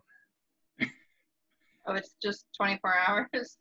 More or less, yeah. I mean, it's every now and then it dries up and there's nobody in there, and then like an hour later there's like 6 people and it's cranking again. So, you know. I got in there earlier and it was just Chris and he was masturbating. So. Well, I mean, at your request, let's make sure we appropriately provide context there. Well, after midnight. Content? You say context or content? No, the content's on my premium Snapchat. Hit me up. Yeah, like I'd be on OnlyFans. Premium then, like that's where we need to go because I have to actually pay for this monthly. Chocolate's out. Oh, chocolate! You can't leave chocolate. I got to. I'm already tired and I have to go to work in the morning. You don't want her to get the flu, you jerk. I'm hungry. I'm gonna go make food. We're gonna sign off too, unless I don't know. All right, everybody. Well, we'll hook up later. Very good for our very first Entrepreneur Social Club online. We're making history here. Julia, what did you do? I think she's offering money for Chris's private Snapchat. Oh, giggity. I think it was Tolosano's paper toilet paper there, but we can't be sure. Oh, yeah, I got 200. Who wants to raise that? What you guys got? $5 for that facial. I'll add in 2 hand sanitizers and we'll double that up. We got Corona and toilet paper. Come on, what do we got? 205, 205. Come on. Comes with a free Corona. Only if you find one. one. None of that shit. Oh, 220. It's up to 220. You're betting just like Julia to be bidding against herself. Why is she so quiet? We have a friend, one of my best friends, his wife is the worst negotiator ever. She's like, no, we'll pay for full price. We refuse to allow her to be involved in any type of negotiation. I'm not naming any names though. Oh, shit. Sorry. Whoa. Dropping things. Corona. Okay, time for me to go get food. Oh, Good night. man. Bye. Bye, Mandy. Bye, Jason. Bye. This. Are we going to talk any business stuff, or are we just here to see? Oh, we did that before you got here. Yeah, I think it's done and gone. Well, damn it. Damn, Julia just keeps what kind of business do you more and more. need help with, Chris? Guys, I need people. I need sales. I need leads. I need everything. Let me tell you about what do you this need? network marketing group I got. Oh my God. Follow me. I have a business that is disrupting the supply chain. All right. It's been around forever. So you guys, this hydroponic gardening system right here. Look at that. We got shit. That's a shower. Lettuce. You're in somebody's backyard. Are those organic anal beads? That's my my hydroponic tower garden. Look at that. It's by a new company called Organics. Smatics. So bright. Wow. Gonna sell some marijuana too out of the studio. Boom. There you are.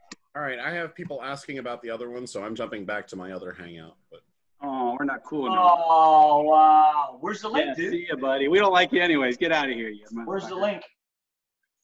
It's in the Facebook group. Got it. I like Kim J. When we were talking about, somebody said smell. I was like, man, if we could only smell some people's, backgrounds, that'd be pretty awful. Yeah, they're working on that. Digitizing smells. Somebody at CES a couple years ago. Imagine the lab on that one. That's pretty nuts. Yeah, right. This Yeah, one I don't smells. know. Let's add this one in. So maybe next week we'll be able to order food from somebody and have it delivered. What does it say, Kim? Hi, Kim. Yeah, there's a chat window, Julia. He was the first to use it. Oh. Yeah, I like that idea. Like going, putting a certain restaurant in as a hub for us all to order from. Oh, Not that we have to order from there, Yeah, but I like that's kind of a, We can all talk about it. And 3 hours for us all to get our food because they're trying to go to every person's house. Exactly. Be like, I got my appetizers. It'd be like, they use Grubhub or whatever it is, right? So I went, if you see the picture as my background, that was me year 2 for Novaween. And it was because I was selling myself because I'm the owner and I was for sale by owner. Talk about a last minute costume. Yeah. What's that? Huh? Hey, are we done? Peace out. Is that it? It would appear so. We hit the wall? I mean, unless you guys want to solve some problems, we can do that too. I don't know, man. Have a good night. I know everybody's time right now is very valuable. So. I know, we're just like, what do you guys want to talk about? We got nothing else to do. Yeah. I don't. Like, there's people's faces in front of me. It's so nice. Oh, you know what? The meetups on Thursday. So, is it difficult if entrepreneurs can't find the meeting? 12 years, same Facebook page. It tells you exactly on Meetup, on there, and on my website, and on our website. It all points you back to the same thing where the link is. So I don't know. It's like I get these text messages. Hey, man, are we having the meeting? That's going to happen with every Zoom that you ever do. I've probably done close to 500 of them, and it always happens. It's a Zoom. Yeah, Zoom, for whatever reason, it just doesn't. You can give them a link, you can give them whatever you want. It's just always going to be a challenge. Yeah, but even the on-site, we move I mean, it's anything out of the ordinary. New is different. You just decide whether they're your customer or not. Right, exactly. Do you guys want to hear something interesting about social media and what I've noticed with my business lately? Sure. Yes, please tell us about your social media. No, I mean, yeah, it's huge. Please, Chris, tell us about your social media. No, this is something that I just correlated. All my people that canceled, like I have like a 60% drop in business. All the people that dropped are the ones that actively participate on Facebook. Everyone that's still coming in doesn't have a Facebook account. They're not scared, like all the people that are on Facebook. I thought that was very fascinating that all my clients that canceled all have Facebook accounts. My friend, I want to sit down with you for 2 hours maximum, and we'll rev share on this, and I will help you drive your online experience for what you're doing. You need to be online doing what you're doing. I know. I'm getting to that. It's that person-to-person relationship that I'm like, that's still working right now. Yeah. And, but I know things are changing. I'm going to have to. But the word "and" will change your life. Yeah, I know. Every time I talk to you, I'm like, damn it. I had like 1,000 ideas after I talk to you. I've got so many in my head right now. I'm just like, Dude, that's what I do. We need to get those ideas out and into the world. Yeah. I just write them down. Like as they pop up, just write them down. And at least that way they don't take up space. And then you can pick through them and figure out what the next one is. Is if you guys want to have an ideation session, because this is work that I do with people, is I'll be more than happy to open the Zoom up and go through some ideas, get them mapped out, categorize them, dump them out, plan them out, so that you have some actionable plans. You know what I mean? So, because I know what that's like to have a whole bunch of shit just floating around, but until it comes into fruition, it's going to be tricky to figure it out. Yeah, I mean, I'm not sure what that means. I have some sort of structure around a plan on some of the stuff, but I'm open to learning. Yes. Cool. Yeah, let me know. I can put together a Zoom invite link. We'll just sit down and ideate a little bit. So what that looks like is when you're talking about a process or an idea that you have, going from beginning to ends and categorizing what that looks like for people. What steps are you taking in this process? If you're talking about starting a YouTube channel, if you're talking and all that good stuff, what do you need? What do you have? And actually having a process in place, because we just don't act on things that we don't have like discrete plans for. It's just part of our patterns, you know? Okay, So, I got a quick one. Everybody's doing the whole virtual workout thing, and it's fucking inundating my social media, and I'm sick of seeing it. But it's a good idea. I mean, it's something you can potentially make money off of. And I just proposed it to my business manager, like, hey, let's do that. And she made the same point. She's like, there's too much of it right now. Like, that is one of the biggest fallacies in business, is oversaturation. Yeah, I don't agree with that. Right. And you have your set client. One of the biggest challenges most businesses face is they're not clear on who they serve and how they serve them. That's why I said earlier, like, it's time for you to define your position and what you're offering to people, so that people know that you're the person to go to. In chaos like this, people need to be led. So if you have a solid content strategy and you know what you're offering people, that's where they're going to be going to. Otherwise, you're going to see this stuff happening. It's like a week ago, I saw people posting pandemic stuff, and I said, I can either just get rid of Facebook completely, or I can go online and start really building the affinity in the audience. So, you know, it's, when I hear that from somebody, typically it's like, I'm interested because a complaint means I know better. Yeah. It's just, how do I execute within my integrity and how I can do that, so we can sit down and figure that out. It's no problem. Yeah, I mean, it became kind of a mantra, and I was here every week, was the same thing I'd always ask every entrepreneur, and it's, who's your customer? Right. It all really starts with, who is the person consuming what it is you're doing, because they will tell you how they want it delivered, what they want, you know, what they're willing to pay. You don't have to kind of come up with this in a vacuum. Your customer will tell it all for it to you. And again, this new, I mean, I try to take these old dogs and put them on social media, and I just explain it to them. I used to have to explain to people that they needed a fucking phone. I mean, I'm not talking about a cell phone either. I was still, I'm that old that I was trying to introduce phones to fucking sales group. Well, I'm not gonna need a phone. Really, people actually had arguments of why they didn't need a phone. So, so with this whole social media thing happened again, I was like, God, this sounds so familiar. Yeah, I don't need no Facebook account, no Facebook page. I go, yeah, you don't need a phone either, but. Yeah. You know, so it's going where the customer is, not necessarily what you like or what you want. One of the biggest challenges is people don't have a clear call to action either. You know what I mean? So a lot of people have great stuff, but they don't tell people what to do next. So it's like telling somebody, hey, don't give up. Nobody gives a shit anymore, but they want to know, like, okay, what do I do next? So for people who are actually giving steps to people, so what that would look like in like that process, you know, thing that we just did. I have a client who has a digital agency that makes $60,000 a month. And before that, it was a 7-figure agency. He's been in the space for 20 years.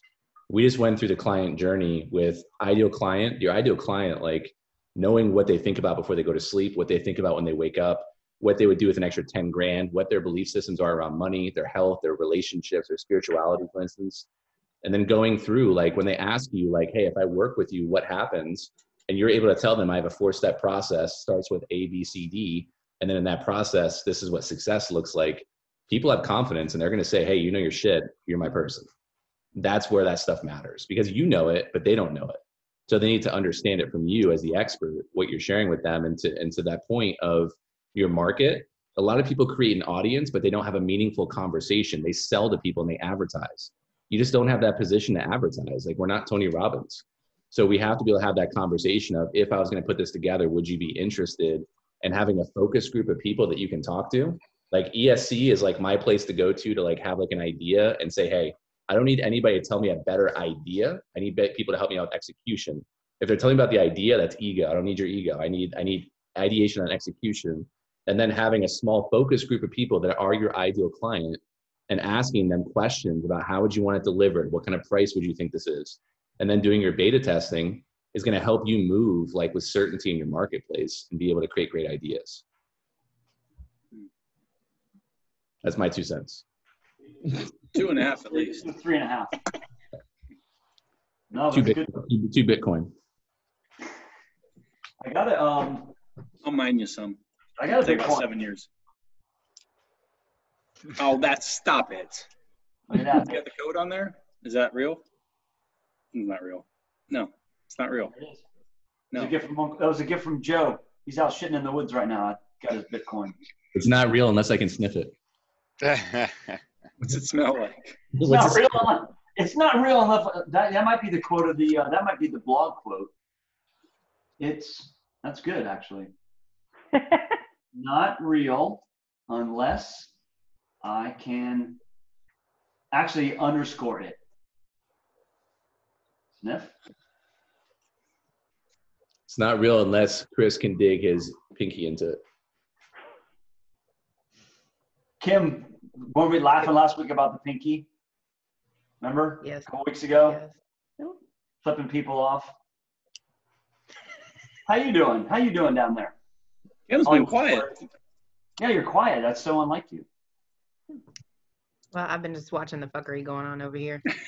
I finally figured out how to do my background, but I think my video card on this laptop doesn't support it very well. So I'm still disappointed about You got that. an excellent Otherwise, I'm great. position of white blinds. Yeah, it's really nice. Chris, where's your lady? She's here. She's just off camera. She can't peek in and say hi for our very first one. She probably wrote a book while we've been having this meeting. All right, no shit. She's like, I'm like, yeah, I wrote a book. She's like, yeah, I wrote two. So here's an interesting fact about her from last year. She did 500. She had 500 client referrals last year with no online presence. Well, kind of, but 503 referrals last year. Awesome. Wow. Pretty incredible. Congratulations. That's badass. Let's just show off. I just brag for her because she doesn't brag about herself. So plus she just won some award for her book, which is pretty amazing, for the Amazon book. Woohoo, Danielle. Go, whoa. You gotta at least pop your head in. Gotta pop your head in and say hi. People are like, say hi. They're in their pajamas and they're just doing whatever. Drum roll, please. I'm pretty sure Chris just blew a line off of his butt crack. So. Maybe. Yeah, but that's normal by what is it now, 8:15? That's normal behavior. Oh, 8:30. That's normal behavior by time. Yeah, Chris is like, I don't like cocaine. I just like the way it smells.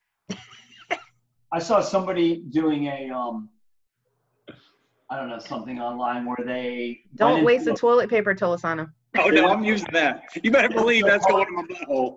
They went to a public restroom with one of those huge toilet papers, and they put a electric drill at the bottom of it and started winding it up, and then they sucked out a big roll of right. Oh man, that sounds terrible. I don't think Julia sat still. She hasn't. She's been super distracting watching all this shit going on over there. Yeah. What are you guys doing, Kim? It's so weird not to see you all. What are you all doing tonight? Yeah. Well, we're hanging out with folks and gonna eat soon and drinking. Yeah, that's about it. Mm-hmm. Did you enjoy those smoked wings on Saturday? They were delicious. Thank you for remembering, and thank you for getting him home safely. I told him when he got home, all I got out of him was, Chris is a great hang and quesadillas are great. And so I made him some chicken quesadillas, and he promptly went to bed after that. Yeah, he was fuckered right up. I think we killed 1.5 liters of mimosas between the two of us. Oh, I'm pretty sure. Yeah. At brunch. At lunch? At brunch, yeah. Yeah, they started at brunch and ended with dinner, and there was a whole bunch of tomfoolery in between. Yeah, we tried to play some pool. I don't know what happened. Is it masked? So what are we gonna do if you have a mask? Like, how are we gonna go analog again? What's gonna be the mask? Mike, you're just gonna have to open up a whatever, the Plenty of Fish account or whatever you're gonna have to do, and just get over the hump. Get on Grindr or Tinder or whatever you might need that afternoon. And hazmat party at Nova. Hazmat party suit at Nova. I think we need to have a private parties called Infected. If you go out and catch COVID, and then you're like, look, I already had it. I already have it. Fuck it, let's do this. I got it. No? Oh my God. Julia, what are you opening? She's showing you how to make your own masks out of paper bags. Out of mozzarella cheese. Yay. Yeah, perfect. So where's Danielle? She was gonna stick her head in. What happened? You headed for a second? Give them all of my love. She's writing website copy for her developer, so she's. Oh, that's more important than the Entrepreneur Social Club. You can't stick your eyeballs in the screen 1 second. Yeah, she said, "Fuck y'all, I'm busy." 5 seconds. Oh, now that you have 2 books, what did she get? A New York Times bestseller?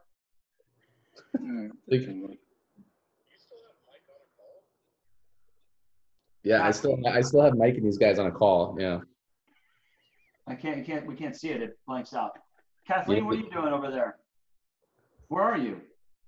I'm right here. What are you talking about? Yeah, but where though? Where are you physically? Oh, I'm at home. She's at the beach. Look at her background. Yeah. Virtual just background. Let's turn this off. See? I'm just at Oh, home. I thought you were at the fucking beach. I was like, man, I want to be where she's at. No, that was from, I think Saturday I went kayaking and I took some pictures. Nice. I'm surprised that the photo is not the background with your toes. You're what? Well, Because I do the foot pictures. Yeah. Felisano looks confused. Speaking of making money online, I mean, there's the whole people that will pay to see feet. Yeah, there is. And that's why my Instagram account is locked. And why don't you there's monetize that? I mean, what happened? What happened? Well, we're talking about her background, and her background, I said, well, it should be feet because all of her photos are of feet, right? Right. And I'm like, well, hey, So you her can Instagram account is no longer why? No, I have it blocked from public access. Oh, gotcha. Chris is Yeah, sweating. you can't see it. You can't see the content unless I accept your friend request or whatever. Yeah. So you have a feeding in the ladies' room instead of a meeting? If you can move them, that'd be great. Wah, wah, wah. I got a feeding in the ladies' room. Move them over. They need to figure out how to hit a fucking link. Is that can we do a split screen with have both hangouts going on at once? What? That's cross platform. Oh my God, my head is hurting right now. Can we do that? Ask Jenkins to set that up. Get the nerds on it. Get the nerds on it. Or you could all just move over to the hangout. All. Yeah. That's what we're trying to do. Where's the All right. hangout? How do you do it? Jesus. Didn't he just post an Entrepreneur Social Club? Probably. And he's been posting it on Facebook. So if you go to his Facebook page, you'll see it there too. Nobody wants to see it. Fucking group. All right. Have a good night, people. Bye. Bye, guys. Bye. Night. We can't leave until we see Danielle's face. She just left our apartment. she's had it. She is done. What's the best show you guys are watching right now? We already binge watched Love Is Blind or some shit like that, I think. I'm catching up on a bunch of stuff. I was watching the evolution of hip hop, and at the same time the ZZ Top story. So it was really kind of ZZ Top was awesome. It was very interesting to go and like. Meanwhile, in Texas, whoa, it's the same period of time, and it's like this is keep going over the same section of history and realize there's so many different perspectives. All right, look, we've got the echo. There we go. I am on both. All right, no virtual background. So this is the first now live to stream. I'm crossing the streams here. Oh, dude, you were crossing the stream. And it's having about as good of effect as the original. Crossing the streams, baby. Here it is. Oh my gosh, what is going on right now? So confused. Yeah, it's in the Google Hangout is in ESC. All right, hold on. Where's Jenkins? He's the one you want to see. I can see y'all. Can y'all see me? There he is. Cross the screen, baby. I feel like 4 grams of mushrooms right now would have been perfect. Oh yeah. Talking about alternative business plans. Yeah. Oh shit. Psychedelic business plans.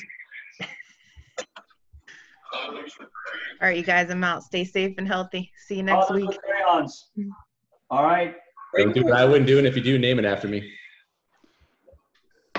Toddlers with crayons. All right, let me see if I can put. There we go. There we go. It's like the computer's lonely. Here it is. All right. Well, can you guys see? You can't see it. Hold on. Let's see. Let's go up here. How lonely can people get? There we go. There we go. 5 a.m. Go home. Well, It won't let me stream my video to both, so. You can't. Yeah. You can't. You got to do one or the other. That was already known.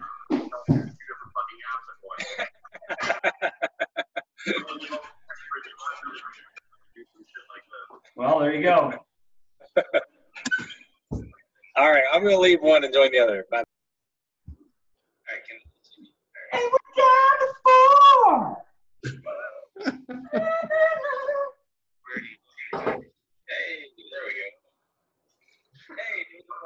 Nice. What do you got there?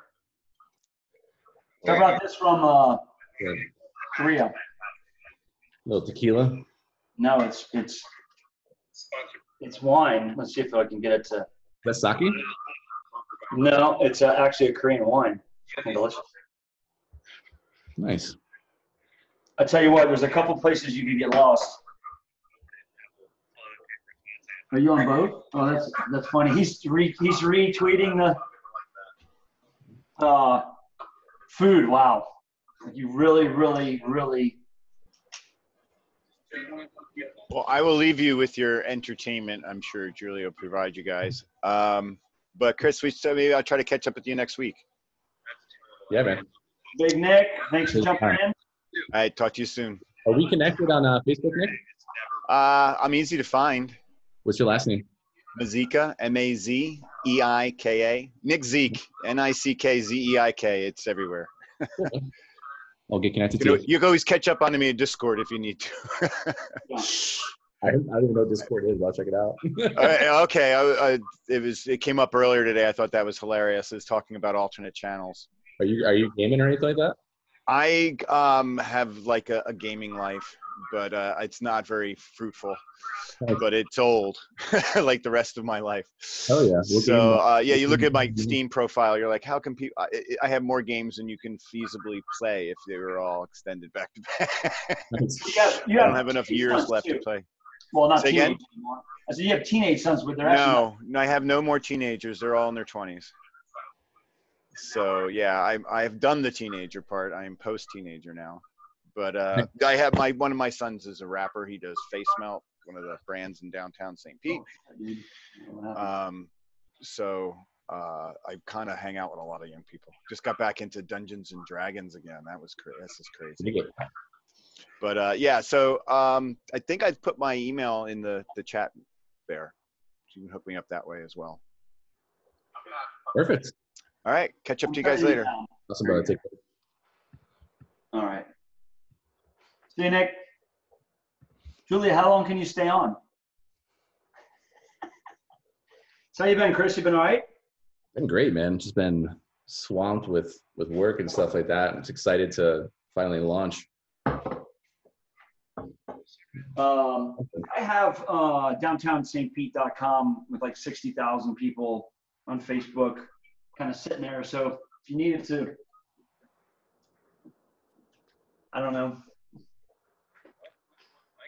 We'll figure out something, man. I don't know. I just feel like there's so many ideas brewing right now from where things are at. I mean, this is that thing that people talked about with a lot of people see opportunity where people see disadvantage.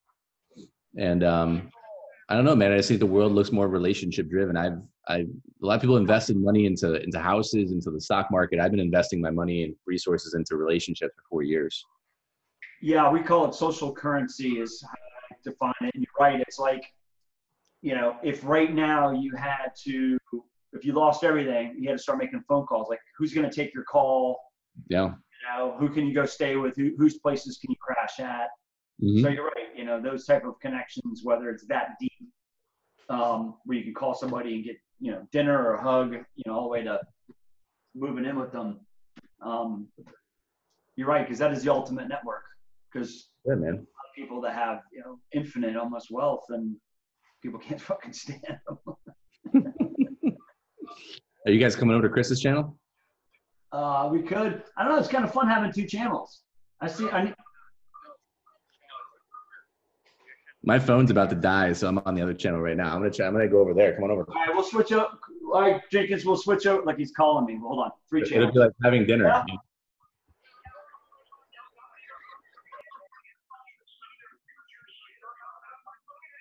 All right, we'll go to your hangout. We need to have to get you yelling at least to get it over. Like that's the transition. He hung up. Julia, we got to go to the other channel.